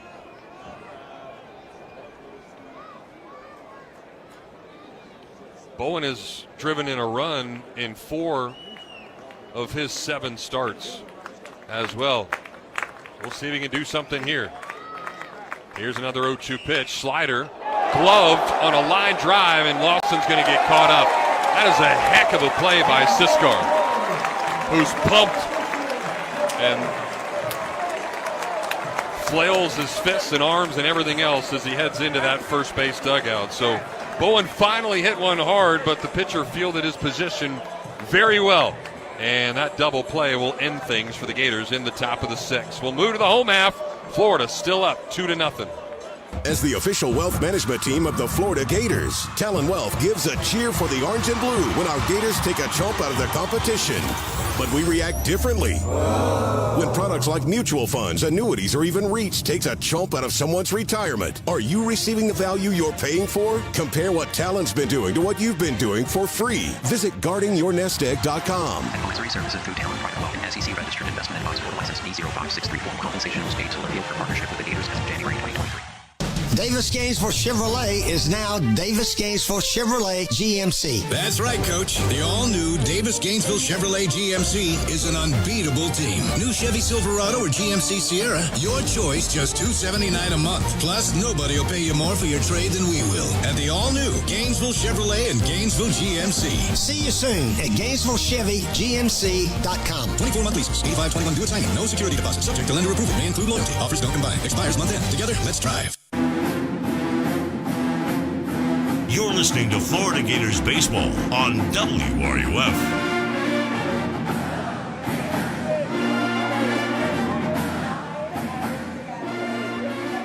Well, home half of the 6th, we've seen a lot of legendary players in this series over the years. Those late 90s teams, of course, Brad Wilkerson and Greg Catalanote put on our 98 team group chat where he hit a big home run down here against the Hurricanes. And then, of course, you look at the Miami side. The one year they had Burrell, Michaels, Huff, 3 big leaguers all hitting in a row in the order. And Liam Peterson trying to be a legend of his own as he is shutting out one of the top offensive teams in the entire country. We'll see if he can keep that going here in the 6th as he will face the top of the order. Jake Ogden takes a slider down low for ball 1. Ogden has walked. That started off the game on 4 pitches and then popped up to second as Peterson spins a breaking ball in there. Even things up at a ball and a strike.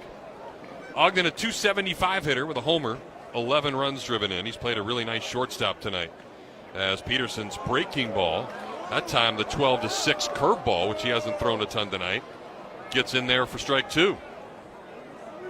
Peterson in a nice rhythm, ready to go again. And the pitch, slider, off the plate. Ogden really wanted to offer at it. Unfortunately, held up. So now 2-2, and that breaking ball again fouled off at home plate. Gators have some action down in their bullpen. It looks like Jackson Barberi has started to warm up. See if Peterson can get through 6 here. Says no to a couple of signs, and now he's ready. And the 2-2 pitch is check swing. Oh my goodness, fair down the right field line. He didn't even mean to swing, and that ball just got past Stripling, just inside the white line, and it'll be a leadoff double for Jake Ogden. Sometimes better to be lucky than good. Give him credit for putting the bat on the ball, but excuse me swing. And it was funny. The ball went down the right field line. He was just as surprised as the rest of the field, like, oh my, I got to run. But he did. He can run. He's at second base. So Miami has had the leadoff man on now in 4 of 6 innings, but have not scored. But this by far will be their best chance, as they'll have the middle part of their order coming up. Here's the 2-hole hitter, Michael Torres, and first pitch is that curveball for strike 1. Torres just has to hit a ground ball to the right side now and get Ogden over to third. He did that his last time up. Hit one right over to Gators second baseman Colt Myers. Fastball there, and it's down and in. Even up the count at a ball and a strike. Well, the next 3 hitters all hitless tonight against Peterson. See if he can keep it that way. Now the 1-1 pitch, swing and a miss. Good breaking ball again. Thomas was nowhere near that thing. And the center fielder quickly in a 1-2 hole. 270 hitter with no homers. Peterson ready. 2 looks to second. Now to the plate, and it's fouled off right off the end of the bat. Torres got a piece of that one. So they doubled up on the breaking ball. That one wasn't as good. So you slowed him down a couple of times. We'll see what Kevin O'Sullivan calls here. Maybe surprise him with that fastball. It's been mid-90s. The pitch, breaking ball, right field, and that ball is down right off the end of the bat. So they tripled up on the breaking ball, and Peterson did not throw a good one. And all of a sudden, Hurricanes got a chance to get right back in this thing. First and third, nobody out. Yep, excuse me, double, and then a hanging breaking ball, middle of the plate. Didn't hit it hard, but first and third, all of a sudden the tying runs are on base. And it'll be Daniel Cuvée, Hurricanes' best player. 42 career homers for Cuvée. Hit 18 of them last year with .372 batting average. He's already got 6 this year. And Peterson is ready to go. First pitch, slider, swing and a miss. Good. Just going to say he's not looked good in his 2 at-bats, and that's the pitch right there that he's had trouble with, that slider breaking ball down and away. He struck out his first time up, and then another one of those excuse me swings that Stripling was able to get at first base. Now the 0-1, slider again, swing and a miss, strike 2, right over the top of it. So 2 really good sliders by Peterson. He'll have to finish it off, though. Remember, he tripled up to Torres on the curveball, and Torres finally got a hit. 0-2 again, slider, see ya! That a baby, Liam.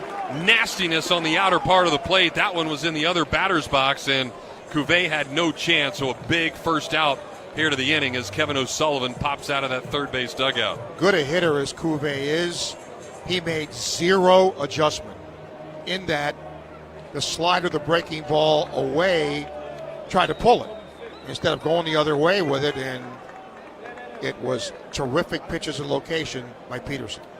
Well, since we were talking about legends, might as well talk about the maybe the greatest legend of them all, Steve Spurrier, head beer coach in his 1966 lager. It's available back at home at the Condren Family Ballpark and at most retail stores in North Central Florida. All you got to do is ask for it. Made by Gators for Gators. Please drink responsibly. Peterson up to 91 pitches now. So that will tie him with what he threw last weekend against Kennesaw State. Most he's ever thrown in a game is 114. He threw 95 in 6 innings against Miami last year when he picked up the win. All right, here's Alex Sosa, left-handed hitting catcher. First pitch is inside on a changeup. Tried to aim that one.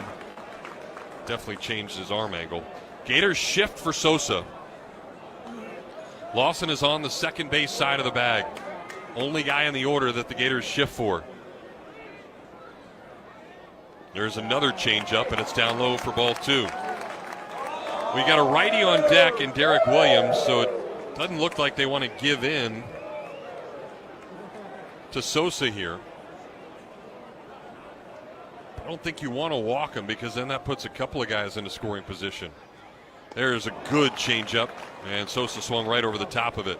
Much better arm action from Peterson that time. It looked like a fastball coming out of the hand and just fell off the table. So he's back in the count now. Torres, not a big lead at first. 2-1 pitch, swing and a miss, changeup again. 4 straight changeups to Alex Sosa. Transfer from NC State. 5 homers on the year. Peterson set at the belt, deep breath, and the pitch again. See ya! Got him with a changeup again 5 times in a row, and Sosa swung over the top of the last 3 of them, and back-to-back strikeouts of the 3 and 4 hole hitters, 2 outs in the inning. And 2 different kinds of changeups.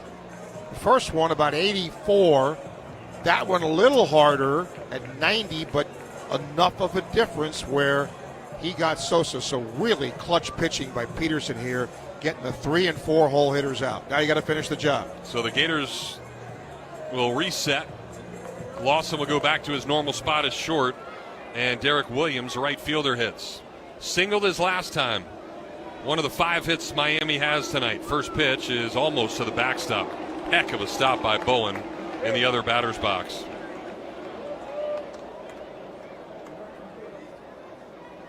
Williams struck out his first time up. He's their right fielder. And he chops one slowly out to third. Gators are going to let it roll, and it's going to hit the bag at third. Nothing Sirowick could do at all, and I think that was the only opportunity. Hoped that that thing would go foul, and it didn't. So Miami has gotten 2 breaks in the inning. The check swing double, and now a ball that just didn't take a left turn. Yep, and look, you cannot fault Sirowick there because he knew the ball was hit so slowly. No way to throw him out. They get on the board. That's going to be it for Liam Peterson. But a heck of an outing for Peterson. Against Miami last year, he went 6 innings, gave up 2 runs. With 1 walk and 7 strikeouts, he threw 95 pitches. The line pretty similar again tonight for the Gator right-hander as he has thrown 5 2/3, 6 hits. Now the 1 run with 1 walk and 8 strikeouts. 98 pitches for the Gator Ace. So Jackson Barberi will come out of that Gator bullpen, a Meldon Law call to the pen, and we'll give you his numbers when we come back on the Gator Sports Network from Learfield. It feels so good to be champions, and the Florida men's basketball team is back to defend their title. Show your pride by gearing up for game day at Rally House. Located at 1680 West University Ave, just across the street from campus, Rally House is your one-stop shop for all your authentically licensed Gator game day gear. Jerseys, hats, t-shirts, their selection is outrageous. 1680 West University Ave. Your city, your house, Rally House. This is Florida Gators Baseball on WRUF.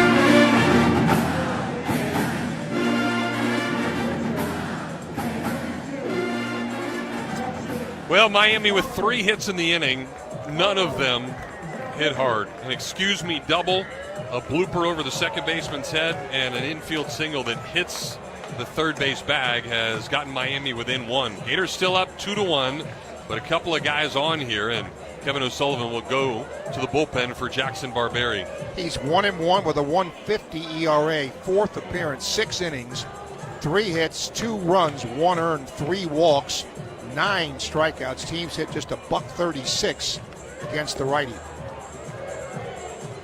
Barberi did face Miami last year through an inning, gave up a hit, just 13 pitches, did not give up a run. And, I think a lot of people wondering about what's going to happen with this Gator bullpen in big spots. Where is Kevin Sullivan going to go? He chooses to go with his closer early on in this one. But we've also seen that with Jake Clemente, with Brandon Neely. Guys that are starters as well can go multiple innings, and sometimes you decide when the game's on the line, you bring in your guy. That's just the point I was going to make, Jeff, and that's what Sully has done in the past. When he feels the game's on the line, he doesn't wait to the 8th or 9th inning to do it. Brylan West, the hitter, big, strong righty. And Barberi spins a breaking ball in there for strike one. West, a homer on the year. 464 average as he steps back in, and he lines one out into left field for a base hit. Sears going to come get it. Here comes the throw. It is up the line a little bit. Miami ties it up as West sends one right past the Gator shortstop, and all of a sudden, we're all even at 2 apiece. Well, fastball middle of the plate. It just wasn't located well. Give West credit. Turned it around. Sent it to left field. Florida had a chance to throw the runner out, but Sears' throw offline.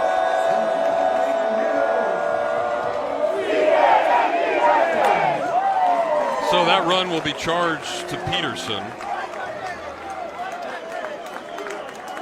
Still not over as Alonso Alvarez steps in. First pitch to the lefty is fouled off out by where the bus is parked down the left field line. Alvarez 0 for 2. Strikeout and a flyout from Peterson. So for the first time tonight, this Miami crowd is starting to get loud as Barberi gets 98 at the knees in there for strike 2. But again, just a front-running crowd. Been on their hands for 6 innings. All of a sudden woke up as Barberi's ready for the 0-2, and it's off the plate. 99 on that fastball. Well, the Gators were so close to getting out of it. Peterson with big strikeouts of the 3 and 4 hole hitters, and just couldn't get it finished off. There's another fastball, and it's just below the knees. Again at 99. That's a tough pitch to take. I don't know if he saw it. That's how hard it was coming in. So now 2-2 from 22, and that one misses in. Another fastball at 99. So 3-2. The runners are going to automatically get those head starts.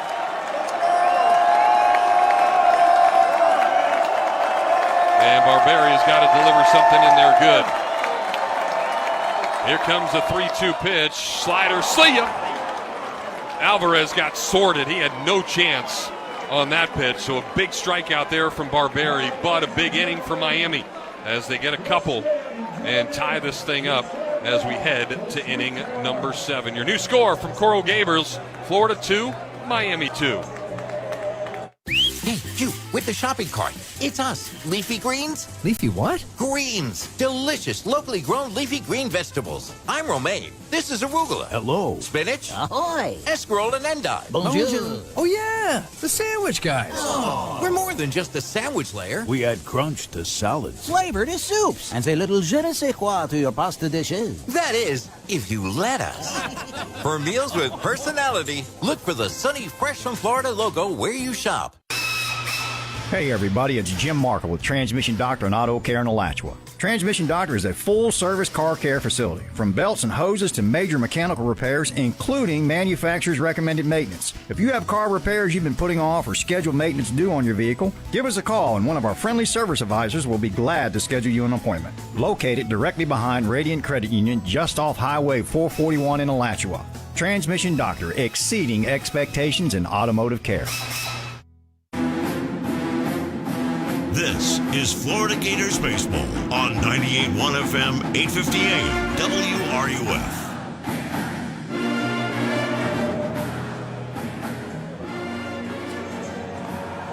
Jeff Cardozo back with you as we get ready to start the top of inning number 7. The grounds crew here at Mark Light Field, manicuring that skin portion, making everything look pretty.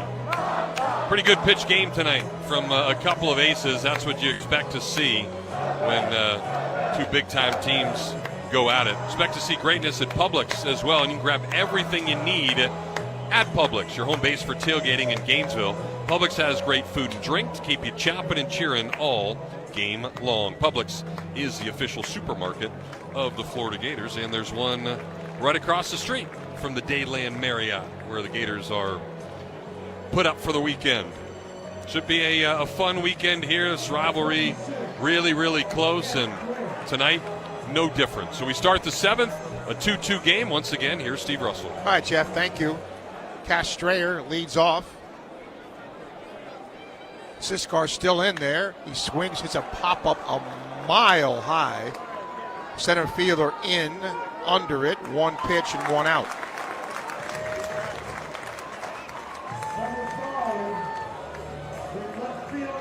Well, Blake Sear returning to the school whence he started. And there's the reception he gets, and he's had a rough night. He struck out twice.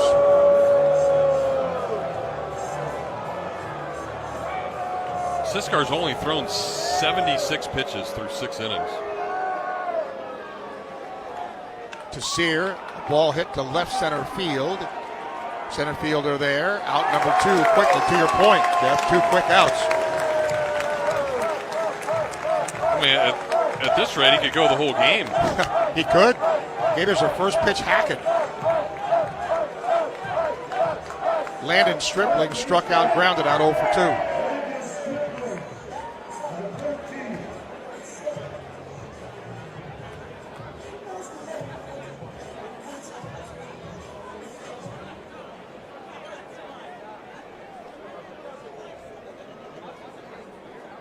Winding pitch to him is taken for ball 1.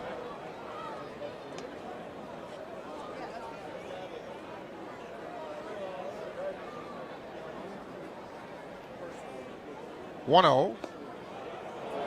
A little low, I guess. 2-0.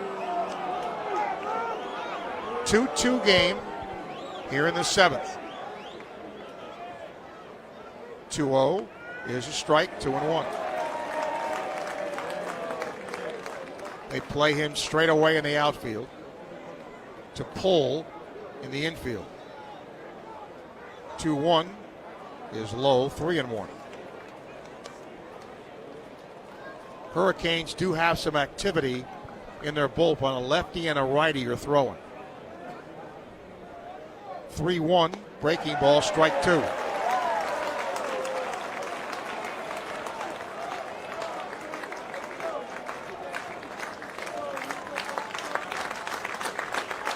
Siskar's 3-2.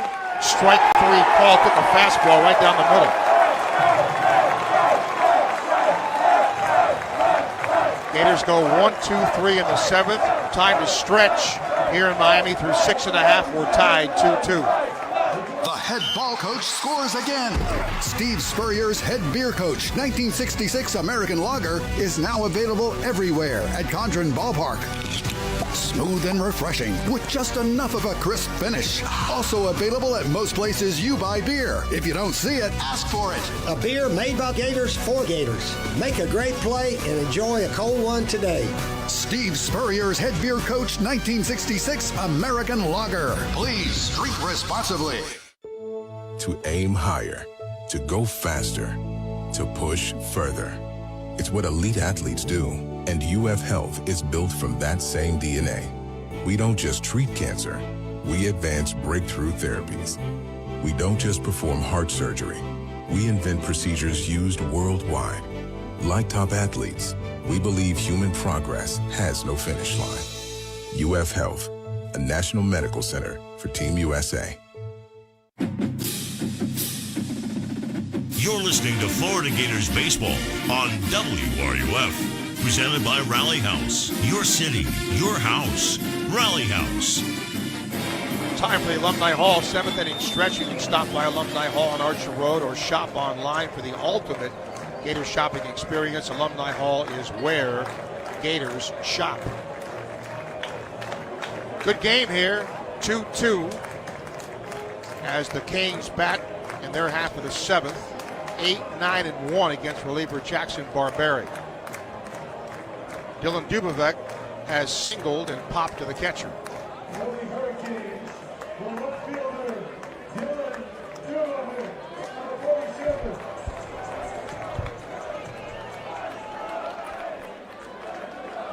Barberi's pitch to Dubovec is a low breaking ball, ball 1.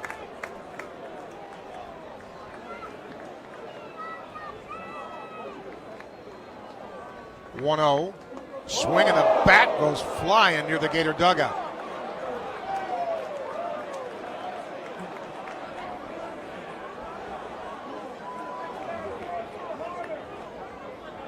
Nobody harmed. It landed in front of the dugout. And he will ask for some stickum or whatever they use to help with the grip. Again, his average is .722. Pitch a swing and a miss on a fastball. You can go 2 for 4 and your average goes down. 1-2, swinging a pop-up, right side, foul ground, and it's going to be caught by the first baseman, Stripling, for the out. Yeah, good job coming in. There is quite a bit of foul territory here at Mark Light Field, especially behind home plate. So plenty of room to come in and get it. Saw it the entire way.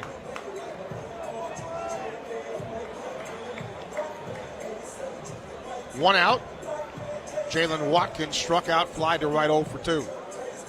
He's the 9-hole hitter.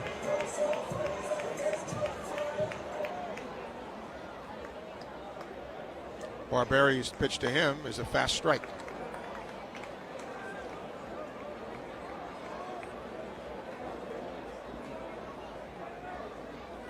(0-1) outside, 1-1. Tomorrow on the air at 5:55, Sunday 12:55. Wide and pitch, just off the outside corner.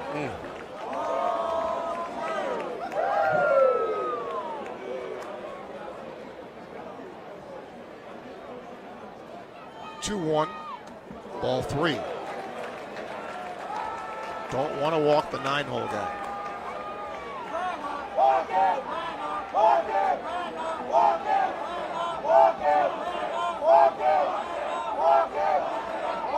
3-1, swinging a pop-up into short left field. Third baseman will call and make the catch. Good play by Sirowick for the out. Yeah, some weak contact here. Good job by Barberi of settling back down after allowing that hit to tie the game. Leadoff man Jake Ogden walked, popped out, and then had that excuse me double.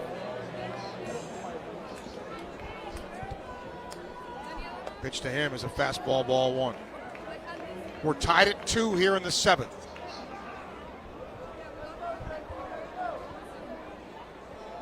(1-0), swing and a miss.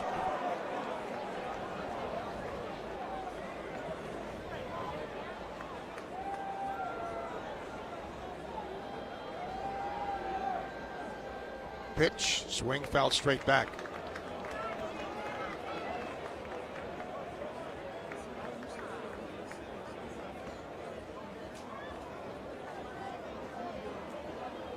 Only 11 hits combined in the game tonight. 1-2, a high breaking ball, 2-2.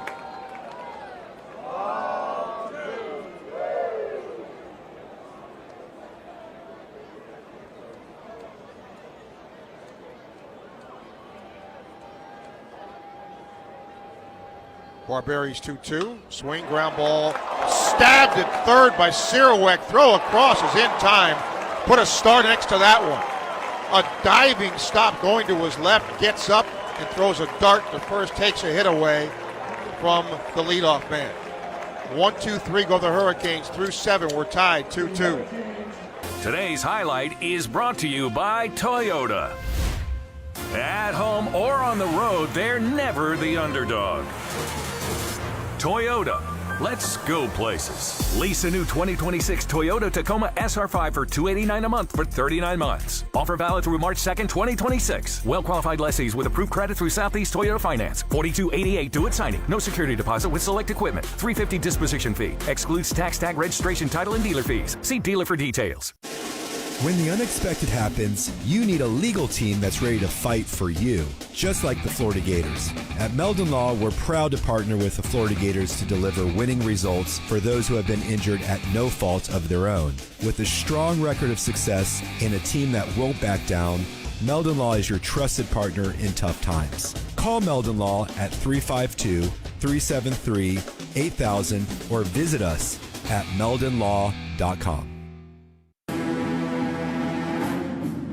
You're listening to Florida Gators Baseball on WRUF, presented by Rally House, your one-stop shop for officially licensed Gator game day gear. Florida's spring watermelon season runs from late March to the end of June. The Florida Watermelon Association is proud to support our state's growers and marketers by promoting fresh, delicious watermelon and helping its members thrive. Look for locally grown Florida watermelons and taste the sunshine in every bite.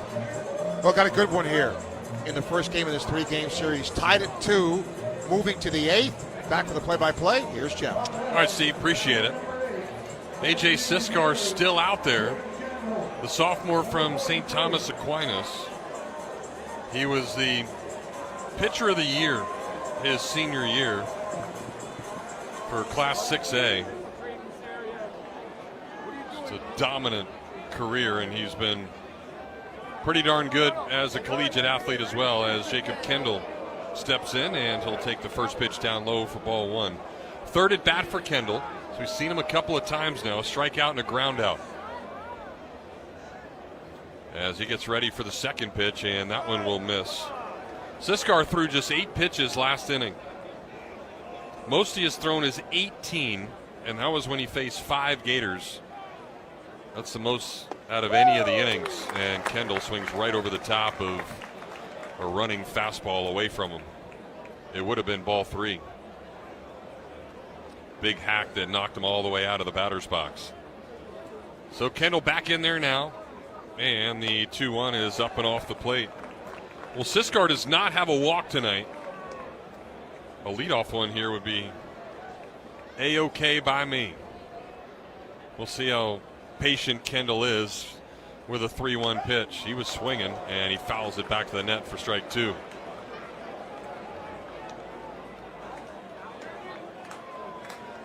Siskar came in with no walks. That's how dominant he has been. So not even a walk on the entire season.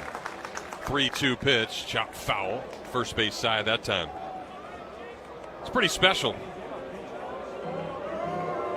Over 18 innings now, he has not issued a free pass, so he did hit Lawson tonight. So Kendall battling, trying to get on here. A leadoff man in the 8th from the 8-hole. And the pitch is hammered out to right, a slider that he hung. Williams going back to the wall. Bye-bye baseball. So Kendall finally saw that slider, jumped all over it, hits it well into the night, third deck of the parking garage, and the Gators have reclaimed the lead 3-2 on the home run by the freshman. Siskar hasn't left many balls over the plate tonight, but that one was right down Main Street. A slider that hung middle of the plate, and then give Kendall credit, jumped all over it. So he fell behind in the bat. Kendall stayed alive and then ended up winning it. Here's Myers in the 9-hole, squares the bunt, but pulls it back as he takes a slider off the plate. So the Gators' second homer tonight, the only 2 homers that Siskar has given up this year. And Florida back on top here in the 8th. Myers 0 for 2 tonight as he fouls that one off. He has grounded to second and grounded to short.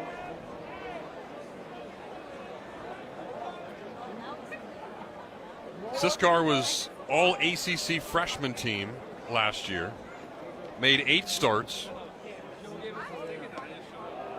As Myers lets that one go by down low.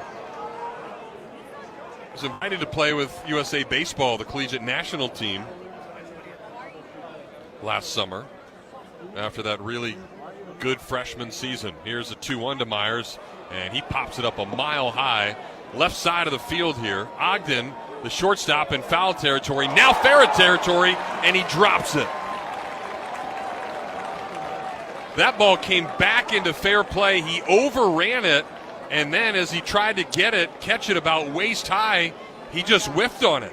And the Gators get a gift double from the 9-hole. So the 8 and 9-hole hitters here have done some damage, and here comes J.D. Arteaga.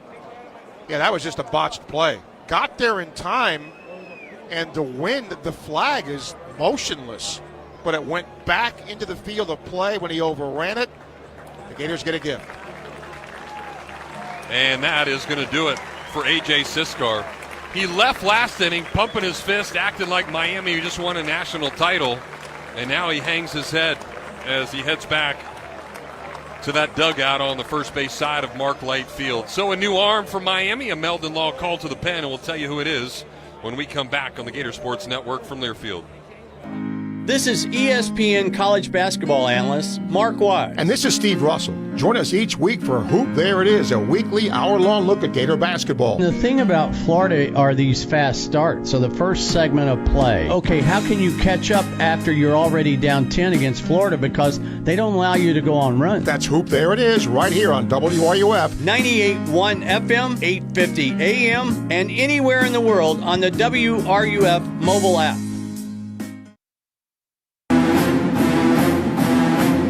This is Florida Gators Baseball on WRUF.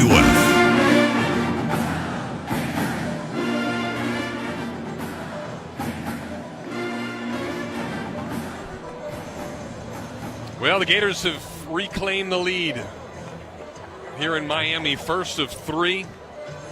Series all even at 136 wins for each team. There's been one tie over the years as well, so if the Gators can hold on, they will reclaim that all-time series lead. So Miami goes to the bullpen. They bring in a right-hander. It is Packy Bradley Cooney for the Hurricanes. He's a grad who transferred from Alabama. He's 1-0, but his ERA is 5.79. Fifth appearance, 4 2/3 innings, 6 hits, 3 earned runs, a walk, and 3 strikeouts. Teams hit 300 against him. He's originally from Woburn, Massachusetts. His first 2 years in college were CCBC Essex. Then he transferred to Campbell, and then Alabama last year, where he pitched in just 6 games for the Tide. And he only threw 3 1/3 innings. So he did not pitch a lot at Alabama at all. And comes down here to Miami. So the Gators will have a runner at second. That's Myers. They actually gave an error to the shortstop on that play, so he doesn't get a gift double. And Kyle Jones will be the hitter, Gators' leading hitter coming into the game tonight. Looking for his 20th hit of the year because he's 0 for 3 so far. First pitch, he squares the bunt, pulls it back, and it's not even close. You agree with that call? Error? So have him. Oh, error? No. I don't either. Well, look where we are, Steve. It's true. I don't want to get in another fight with the official scorer. That's happened over the years. They do things differently down here. Jones squaring again, and he'll pull back on a fastball that's down below the zone. Brylan West, the first baseman, was crashing in. He could have taken one more step and been in the left-handed batter's box. That's how close he was crashing in. So Jones, if he's going to get it down, will have to get it to third, make Cuvée field it.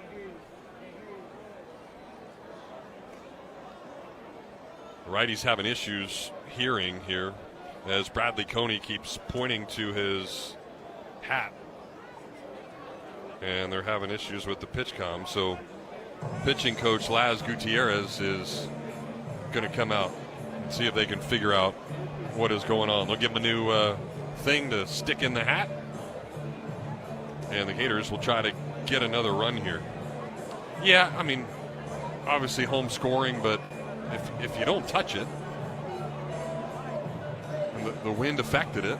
No, I'm right with you. I thought that's the wrong call.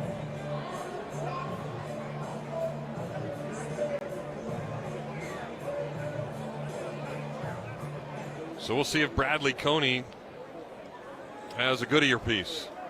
As Jones squares again, here comes the first baseman really crashing in hard. Jones will try to get that one and miss it. Not a good attempt on a ball in the outer part of the plate. He stabbed at it very last second. So Tommy Slater gets to coach again after having to sit out last couple of games. Flashes a sign from the top of that third base dugout. Jones squaring again.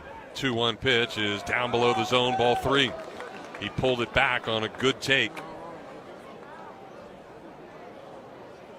Jones has reached base in every game this year, but not tonight. Same with Blake Sear. So we'll see what Jones gets here. 3-1. It's a ball not even close to the strike zone, and Bradley Coney comes in, and Gators were trying to give Miami an out, and he walks them. Yeah, that's an odd choice, too, given his numbers in a game as close as this one is. Well, if you bunted in that, well, first we may get a pitching change. Yeah, you're going to bring in a lefty now to face Brendan Lawson, who's been really good tonight. So as J.D. Arteaga walks out to the mound, let's pause 10 seconds for station identification. You're listening to Gator Baseball, Gator Sports Network from Learfield. Baseball. WRUF Gainesville, W251CG Gainesville, WRUF 1037 HD2, and on the WRUF radio app. Nico's our producer tonight, alongside Steve Russell, Jeff Cardozo with you. Another pitching change. Miami hadn't done that for 7 innings, and now here in the 8th, it'll be the third different arm coming in for J.D. Arteaga as Packy Bradley Coney faces one hitter, walks him, and Miami will give way now to left-hander Jake Dorn. Dorn's a senior. Lake Sumter State is where he came from. Dorn, 2.25 ERA, his 5th appearance. 4 innings, 2 hits, 2 runs, 1 earned, a walk, 4 strikeouts. Teams 143 against him. Yeah, 6'4", 235, big left-handed pitcher. Not to be confused with Roger Dorn, third baseman for the Cleveland Indians in Major League.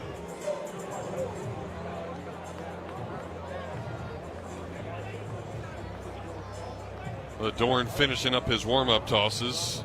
Gators will have first and second with Lawson coming to the plate. And Brendan Lawson has been really good tonight, reaching base in all 3 times that he has gone up there. Still a really beautiful night. Nobody has left Mark Light Stadium. And that's happened quite a bit over the years when the Gators have come down there.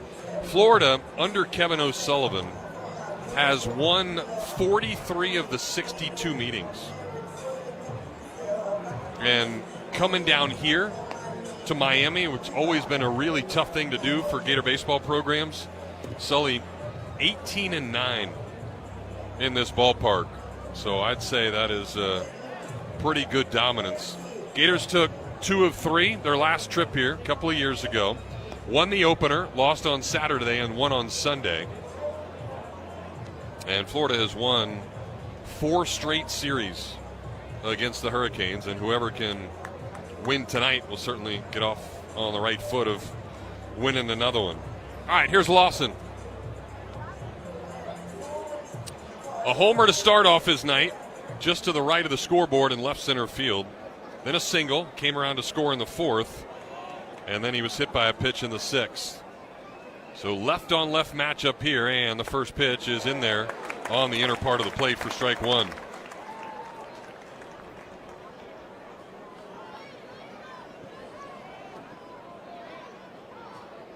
Lawson's average now at 500 with a couple of hits tonight.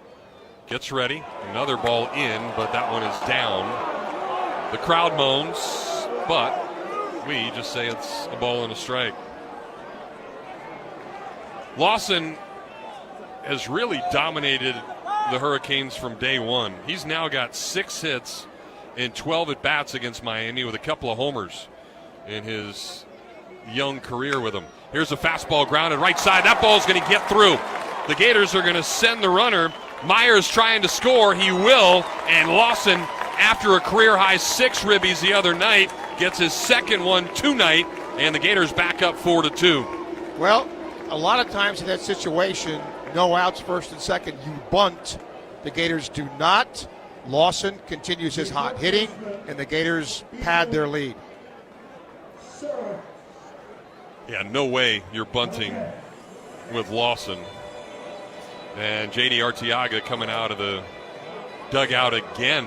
So, brought in a righty to walk Jones, brought in a lefty to issue a single to Lawson, and he's going to bring in a righty to hopefully give up something to Surowick. We'll tell you who it is after this Meldon Law call to the bullpen here on the Gator Sports Network from Learfield. Steve Russell, weekdays noon to 2. Florida's new football coach, John Summerall, live to Sports Scene. When I think of Florida football, man, I think of Steve Spurrier and Urban Meyer and the greatness that occurred during their time here. It's the Florida Gators, man. Like, it's a huge deal. Like, Florida football has got championship expectations and standards, and the fan base is passionate, and they want greatness. To me, I didn't want to go anywhere where mediocre was okay. Right here on 98.1 FM, 850 AM, WRUF. This is Florida Gators Baseball on 98.1 FM, 850 AM, WRUF. Presented by Rally House. Your city, your house. Rally House. Well, always love the sight of Hurricane fans leaving Mark Light Field. And after that second Gator run, people are grabbing their cushions because they're sitting on concrete. And they are heading to their cars as the Gators take a 2-run lead back here in the top of the 8th inning. We just told you about Roger Dorn from Major League. Of course, in Major League, Ricky Vaughn sported number 99. That's what this guy, the new arm for Miami, is sporting. Lazaro Calero. 1-0, 4.22 ERA. 5th appearance. He started 2 games. 10 2/3 innings, 9 hits, 5 earned runs, 4 walks, 18 strikeouts. Team's 220 against the righty. Announced attendance tonight, 3,555, so capacity here at the ballpark.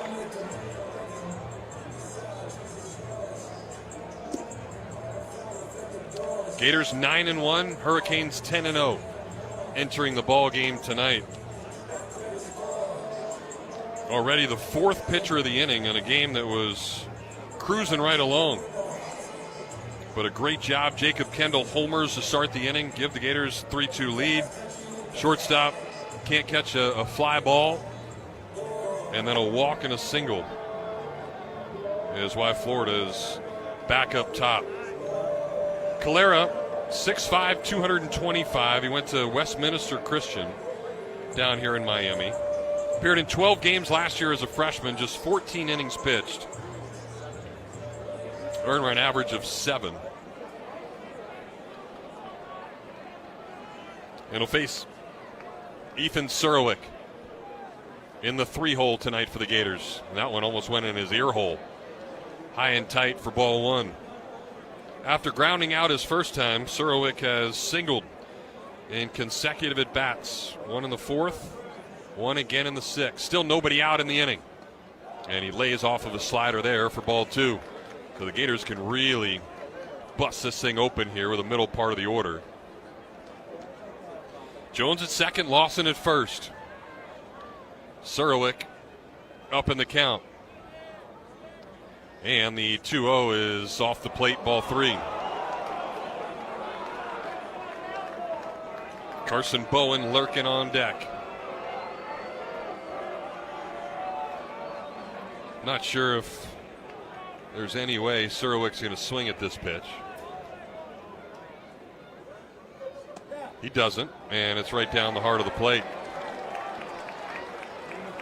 And I'm sure Surowick's happy with that. Now he's ready. Now he can see if he can get something deep into that Miami night. Here's the 3-1 slider, and it's not close. He walked him. Bases loaded, nobody out now for the Gators. Well, now a chance to bust this open. And you have really good hitters coming up to do it. This crowd, which was so boisterous, all of a sudden, pretty quiet. Yeah, they're 3 hitters of boisterousness was aggressive tonight. Miami's going to bring in the corners. It's like the middle infielders are going to stay back. Bowen 0 for 3 tonight. Has not gotten the ball out of the infield. See if he can elevate something. First pitch to him is elevated but foul down the right field line. Got a fastball in there at 94 miles an hour.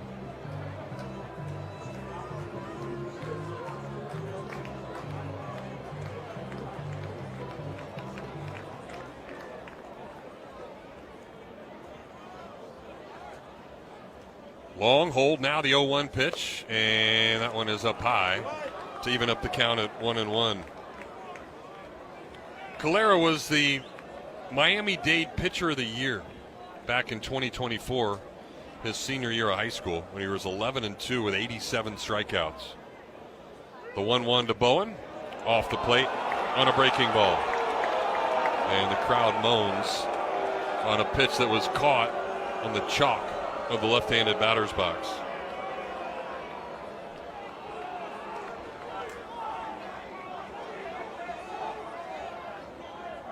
So Bowen has the advantage now, and he almost gets hit with a fastball. So now it's 3-1.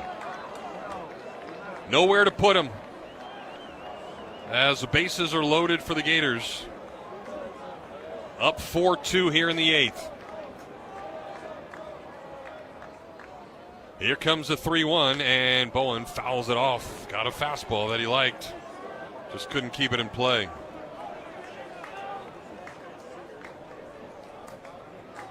Gators tonight are 3 for 6 with runners on base, but just 1 for 4 with guys in scoring position. See if Bowen can change that. Calera said no to the first sign.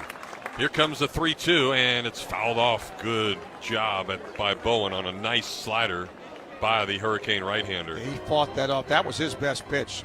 Nasty slider down on the way to the righty, but he got a bat on the ball to stay alive. Cash Strayer on deck.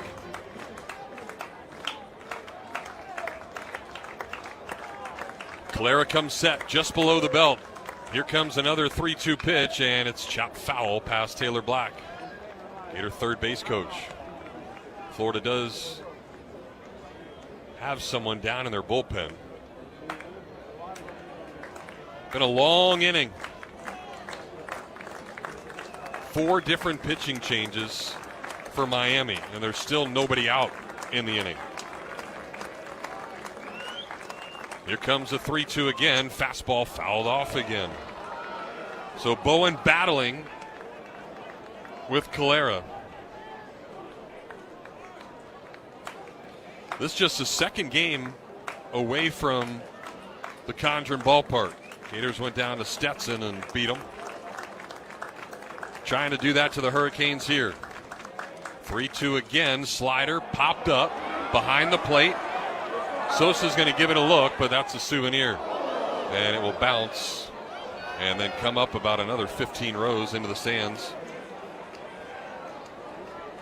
So a nice battle here. And a big spot in the ball game.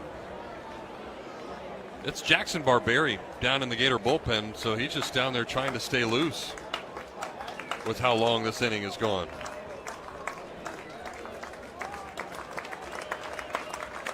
Another 3-2 pitch coming, and it is a chopper to third. They'll come home with it. Throw is wide, though, but they're going to say that Sosa kept his foot on the bag, or the plate. I'm not sure. I got shielded out by the home plate umpire. Kevin O'Sullivan wants a review. Yeah, he's going to challenge it. Steve, you might have had a better angle on it. He had to reach way across home plate, so it's tough to tell. I thought he was not on the plate. The only way is that when he stepped to go get the throw, maybe dragged the foot and then stepped off. But to the naked eye, Jeff, I thought he was off the plate. So Bowen hits another ground ball after a really long at bat, and even the replay that we just got to see on the scoreboard, the home plate umpire is blocking it out from that angle. So we'll see if they have another angle. The game is on television tonight. So it's already been a really long inning. Why not add more to it with the first review of the day? If he was able to keep his foot on there, that's a heck of a job.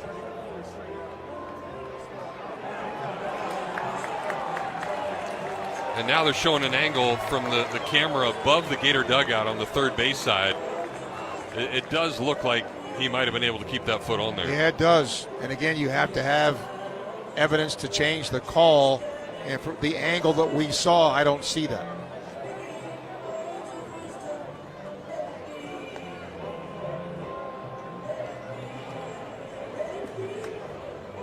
Playing Let It Be. Yeah. Love the song. Yeah.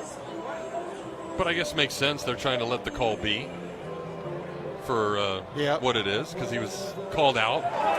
And replay does, in fact, confirm that, as the first base umpire, who's the crew chief, Derek Malika, comes in and punches at him out. So big-time job by Calera there, the Miami right-hander, as Bowen can't get the job done. It'll go down as a 5-2 fielder's choice with Jones erased. Bases will stay loaded now with one out. Lawson at third, Surwick at second, Bowen at first. For Cash Strayer, who has hit 3 fly balls tonight. Another one would be awesome. And give the Gators another run. Left-handed, ready. And first pitch is fouled straight back on a 94-mile-an-hour fastball. We had a good pitch to hit, too. Middle of the plate, just missed it. One of the Miami ball girls runs it down.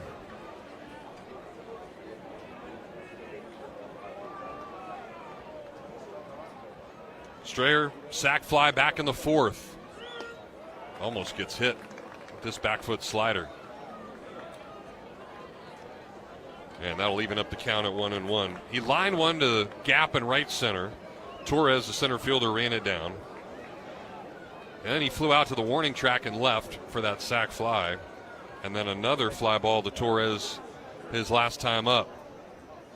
The 1-1 pitch, way off the plate. Changeup that was nowhere close. And Strayer saw it out of the hand. We've got to capitalize here and at least get one more. Gators with already 2 in the inning. Here's the 2-1 pitch, and that almost hit him. Moved him back off the plate for ball 3, so Strayer should see a fastball here. Nowhere to put him. 3 balls and a strike. Find something you like and do damage with it. Here comes the 3-1 pitch, and he's fouled it off. Good pitch in again on a 94-mile-an-hour heater. So Calera has been really, really calm. This situation has not bothered him. Throwing strikes when he needs to. These Gator hitters trying to battle second straight 3-2 hitter. And the pitch, breaking ball, missed. And Calera turns in disgust, but that's going to walk in a run.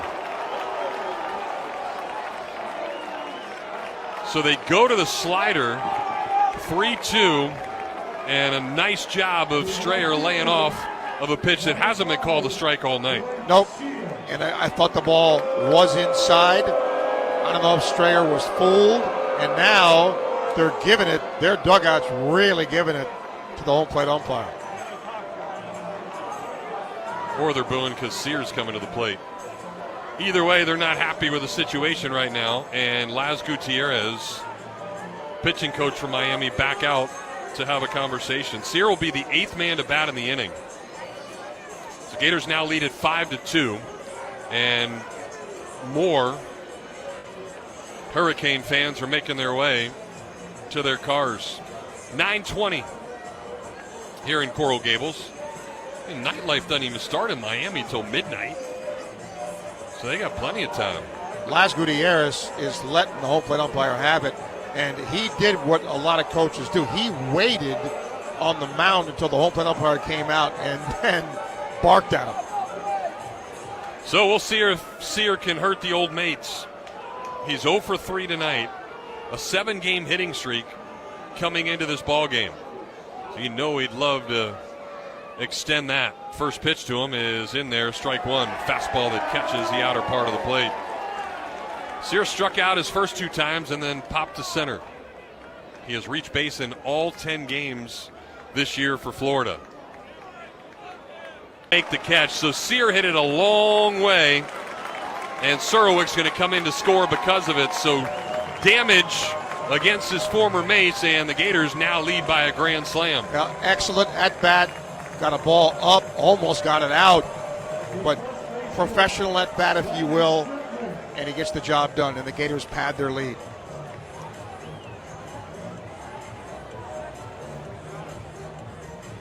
Bowen got to third, Strayer's at second, and the 9th man to bat in the inning for the Gators is Landon Stripling. And here comes J.D. Arteaga again. Wow.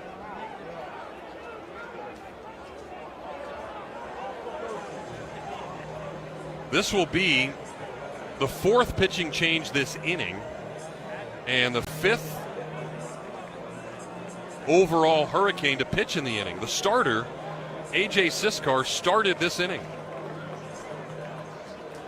And we're going to get another Meldon Law called to the bullpen.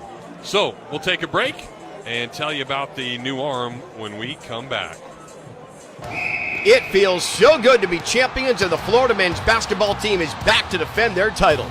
Show your pride by gearing up for game day at Rally House. Located at 1680 West University Ave, just across the street from campus, Rally House is your one-stop shop for all your authentically licensed Gator game day gear.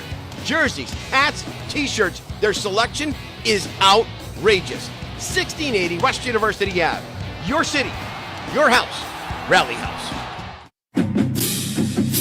This is Florida Gators Baseball on 98.1 FM, 850 AM, WRUF. Presented by Rally House. Your city, your house. Rally House. Well, J.D. Arteaga has always been a guy about matchups, in and out, lefty-righty. And he'll do it again as he will bring in a lefty to face Landon Stripling. It's Jack Durso. He's a freshman from New York State. No record. 5.40 ERA, 5th appearance, 6 2/3 innings, 7 hits, 4 earned runs, a walk, 12 strikeouts. Teams .250 against the lefty.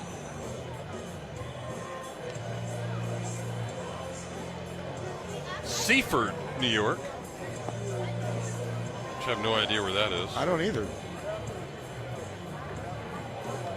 Must be close to Long Island, because in doing the research, he was a first-team all Long Island member. So that would only make sense. That would make sense. Well, either somebody just spit on me or some rain coming down. I felt a little something.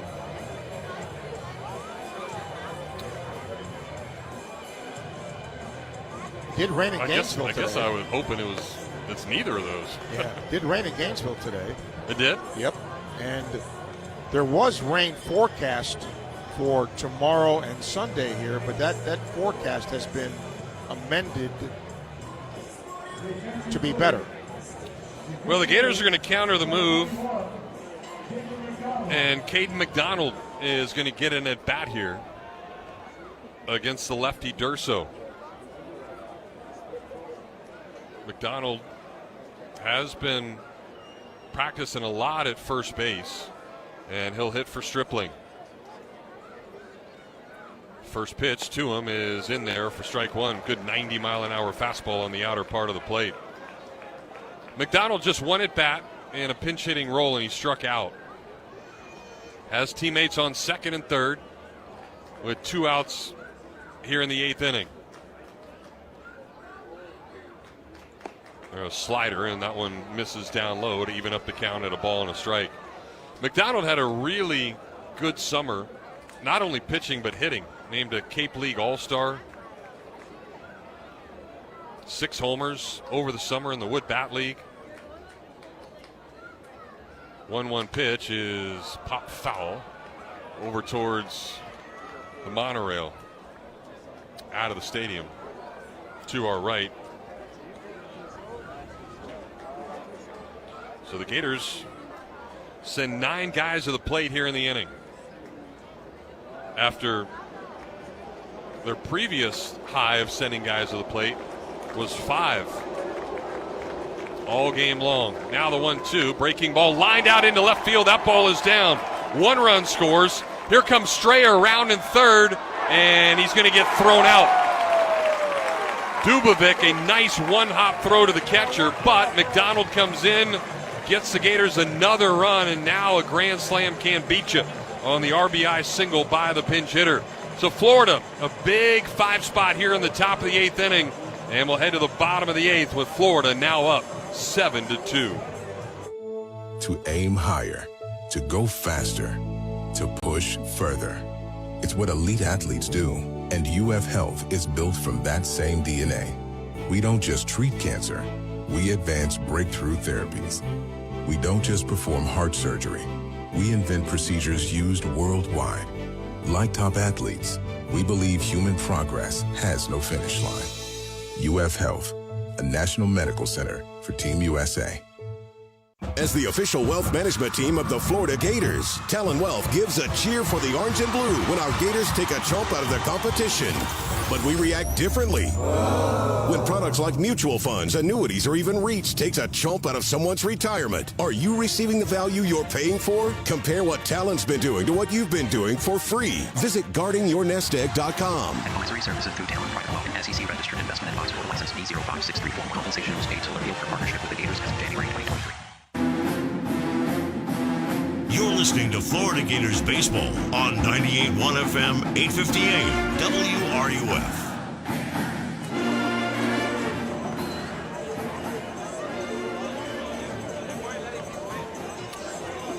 So the Gators, a 5-run advantage after a 5 spot in the top of the 8th inning. So good news here, and hopefully some good news tomorrow as Florida Miami resume this series at 6 o'clock, and then at 8:30 tomorrow night, a big one in the O-Dome. Back home as Arkansas is in town. The Gator basketball team has a chance to clinch a share of the SEC regular season title. College game day in town tomorrow as well, so that should be a lot of fun. That is our look at our Wells Fargo Week in Review. The Wells Fargo Gator debit card, you can show your Gator pride 24/7. Visit wellsfargo.com or head to your local Wells Fargo to learn more. Wells Fargo, the official retail bank of the Florida Gators. Well, Jackson Barberi had a long rest, ended up having to go down to the bullpen, throw some more, and he's back in the ball game here to face the 2, 3, and 4 hitters for the Hurricanes. Barberi, even after the long layoff, pumping 97 for strike 1 to Michael Torres. Torres singled in the 6th and then came around to score as Barberi misses with a breaking ball. And at that time, it tied the game at 2 apiece. Just a bad luck inning for Liam Peterson in the Gators in that 6th inning. Barberi back, another breaking ball, and it misses again for ball 2. Gators do have another righty down there in the bullpen as Barberi is ready, and that fastball fouled off down the third base line to even up the count at 2 balls and 2 strikes.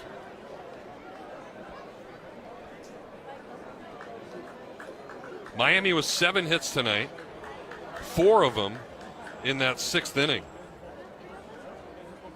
as Barberi misses again with a breaking ball. They had 2 in the 5th and then 4 in the 6th. Here's a wind in 3-2. Fastball missed down low. It's a leadoff walk, and that is certainly not what you want to see. No. You just scored a whole bunch of runs, then you walk the first hitter. That's a big no-no. So now Daniel Cuvée, who the Gators have held in check tonight.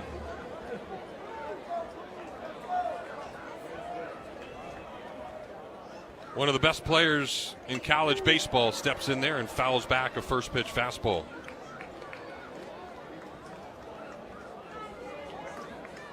Cuvée, a couple of strikeouts tonight. Peterson got him in the first and the sixth, and then the other one, a ground out to first. Barberry ready and misses high with a fastball.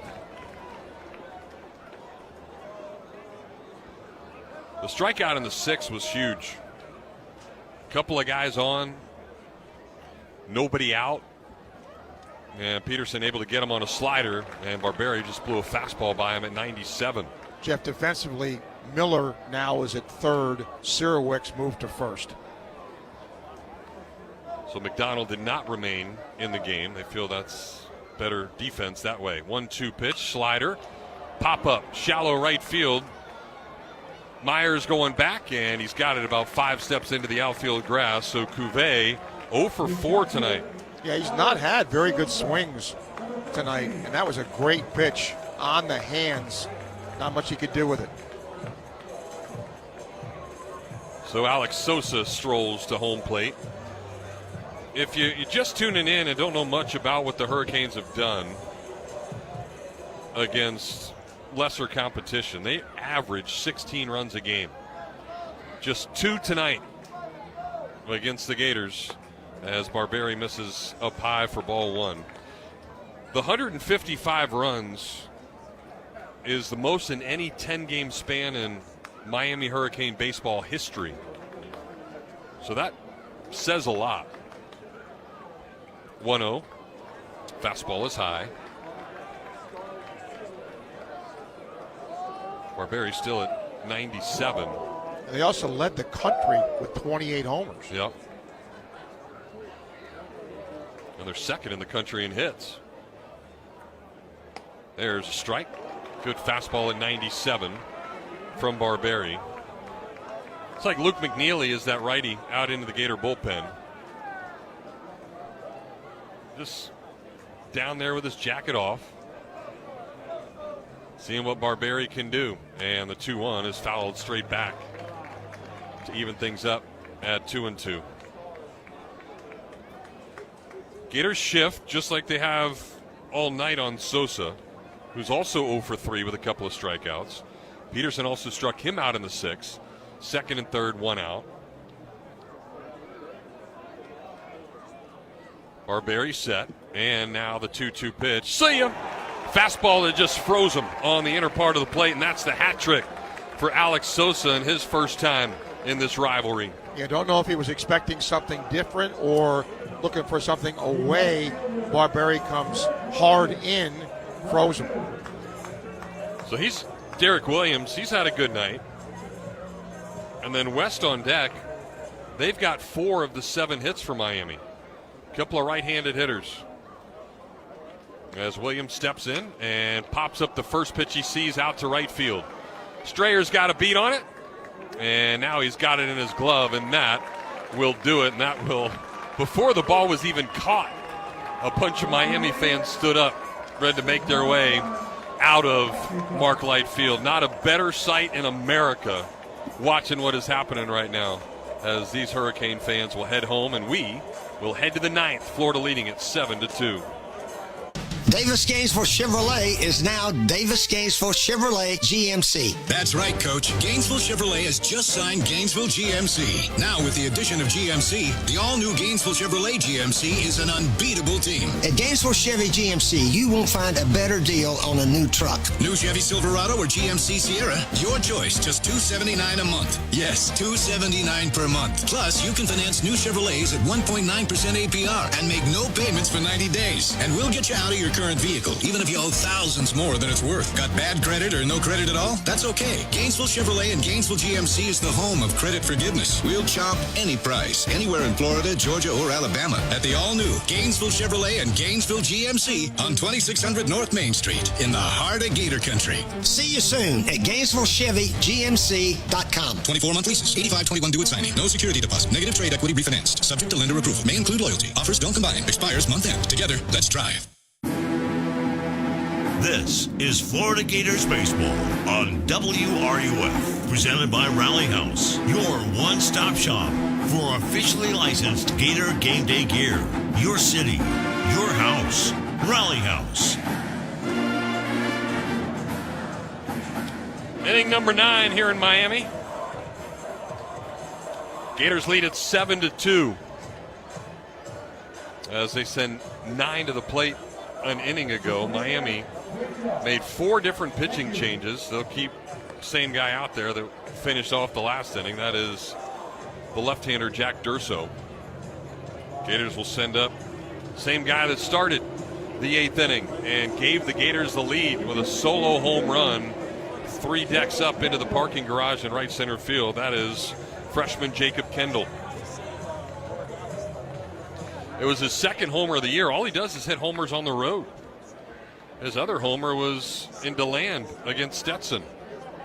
So he steps in there for the left-on-left matchup, and it's a swing and a miss for strike 1. Kendall was 0 for 2 before that homer. A.J. Siskar, the starter, came out for the 8th inning, and he was just moving right along. As there's another swing and a miss, and a fastball for strike 2. Siskar had thrown 84 pitches through 7 innings. They ran him out for the 8th, and Kendall hit a 3-2 slider over the wall. Here's the 0-2 fastball, and that'll sit him down. So 3 straight heaters, and Kendall quickly back to the dugout. But that's a good at bat in this sense. Left-handed hitter, young hitter, gets to face a lefty. Didn't turn out real well, but at least, he gets a chance to see left on left. Cole Myers steps in now, the Gator 9-hole hitter. 0 for 3, although he should be 1 for 3.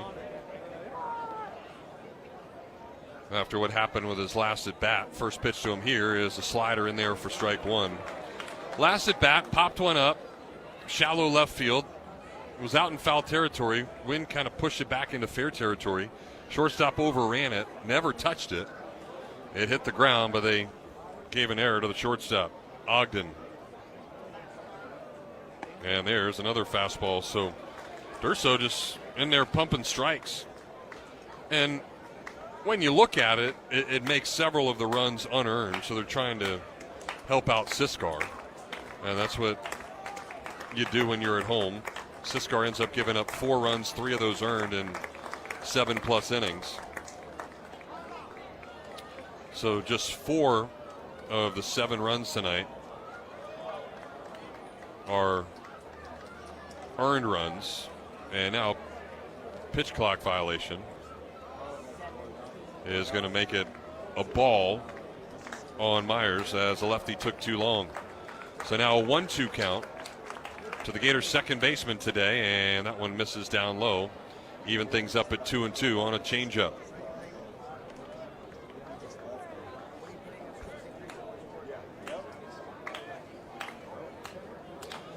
Gators have only struck out 7 times tonight on offense as Myers gets ready. And the 2-2 pitch is a swing and a miss, make it 8. So a couple of strikeouts here for the lefty in the 9th. Well, Durso's earning points with J.D. Arteaga with his performance here. Not done yet, though. Kyle Jones walked in the 8th inning. It ended up loading the bases. And he reaches base for the first time, so now he has reached in all 11 games for the Gators. He'll try to extend his hitting streak of 5 games if he can do that here, and Durso just took too long again. So it's ball 1.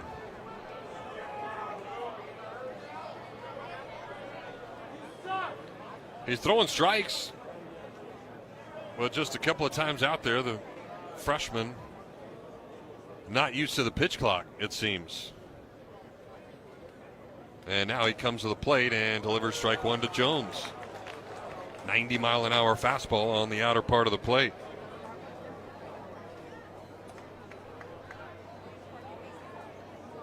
Ten on the clock now as he comes set. Down to 6, and to the plate he comes, and that one just misses. Been a tight zone tonight for the home plate umpire, Travis Cannon. Yeah, that looked pretty good. Must have been just a hair low.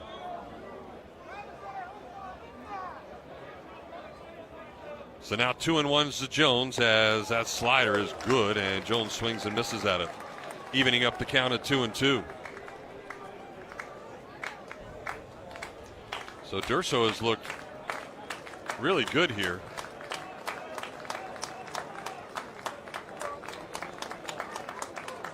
We'll see what he does. 2-2 to Jones. It's a fastball and it's fouled off on top of the development center. This is what they call their batting cages down the right field line. They built that building probably 4 trips ago. Just had cages that were visible down there for quite a long time. Now the 2-2 again to Jones, and it's a breaking ball hit back up the middle, but that's right where the second baseman was playing, and Watkins will throw him out to retire the side. So a quick 1-2-3 top of the ninth. Gators need just 3 outs, though, to beat the Hurricanes tonight. They lead it 7-2. Gator fans, are you tired of boring beers that are as exciting as a sack bunt? It's time to shock your world. Shock Top Belgian White hits harder than a grand slam and is as smooth as a Gators double play. Shock Top Belgian White is unfiltered like your trash talk and will shock your world with every sip. Always smooth, citrusy, refreshing, and ready to play ball. Shock Top Belgian White. Shock your world. Shock Top Belgian White. Please drink responsibly. 21 plus. To learn more, please visit shocktop.com. Publix is here for all your tailgating needs. Baseball season is in full swing, and Publix can help you hit your next tailgate out of the park. Dig into our easy-to-share Publix sub platters. Grab an order of hot chicken wings from the deli, and savor some sweet treats from the Publix bakery. Remember to pick up all your tailgating favorites before the first pitch at Publix, the official supermarket of the Florida Gators. Select items require advance notice. This is Florida Gators Baseball on WRUF.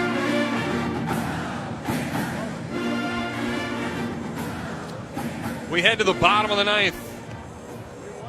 Gators' second road game of the year and trying to win on the road for the second time. That'll even up the records as Florida came in 9-1. Hurricanes, one of the few undefeated teams left in the country at 10-0.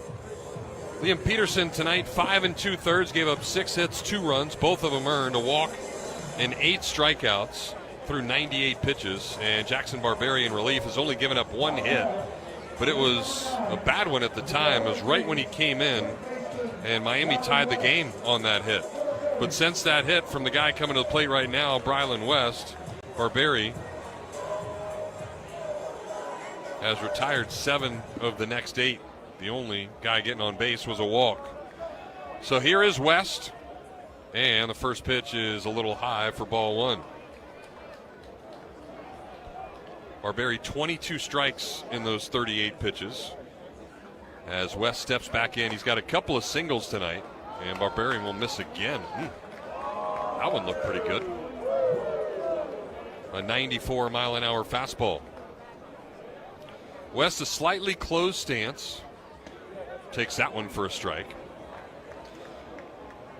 He singled off Peterson in the 5th, and then Sully made the move as West was coming up in the 6th. Yeah, that's when Barberi gave up the single. This one fouled off. 96-mile-an-hour fastball that time.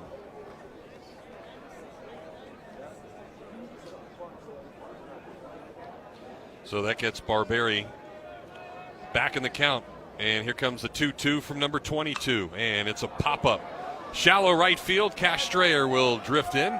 Staring at it the whole time. He's got it. for out number 1.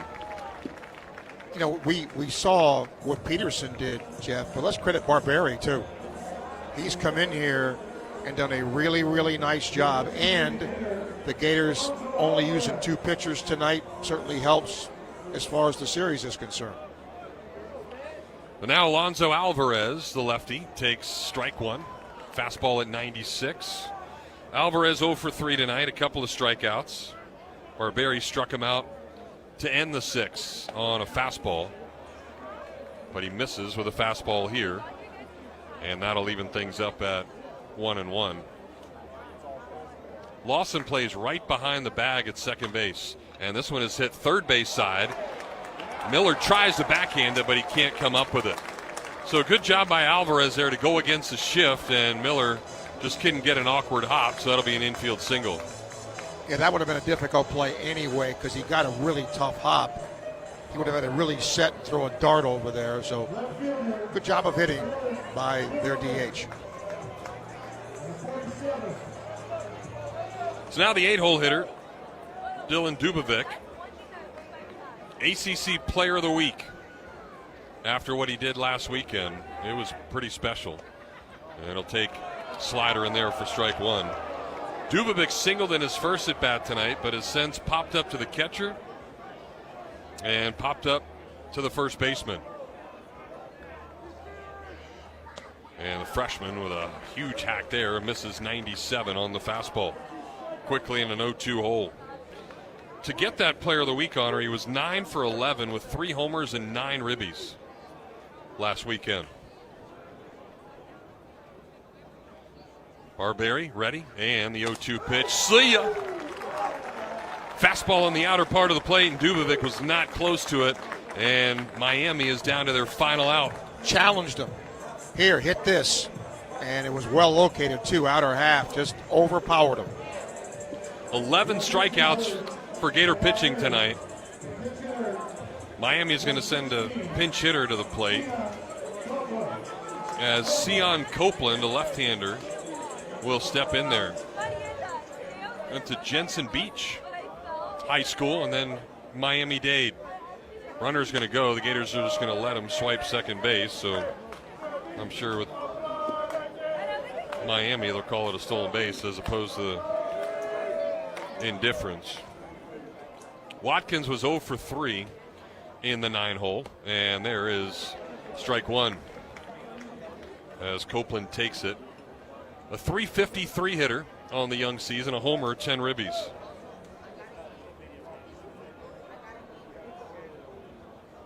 Barberi not even worried about the runner, comes to the plate and misses with a fastball. I'm sorry, I can't let this one go. How in the world is that a stolen base? I don't know if they gave it or not. We shall see. So now the 2-1 from Barberi, and it's a swing and a miss. Good fastball again at 97 that time, and that will even things up at 2 balls and 2 strikes. So the Gator fans that are here tonight come to their feet at Mark Light Field as Barberi tries to finish off the pinch hitter. Here's the wind and pitch, and it's fouled off. We'll do it again. Good group of Gator fans here tonight. A lot of them right over that Gator dugout. Several of them in the main grandstands here, just to our left.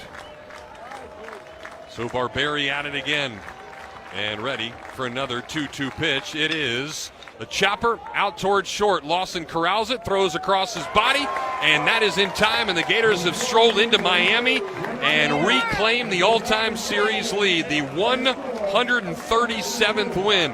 Miami has just 136 of them, and more importantly, the Gators get the first game in this series as they beat Miami on their home turf tonight, 7-2. Well, it started on the mound.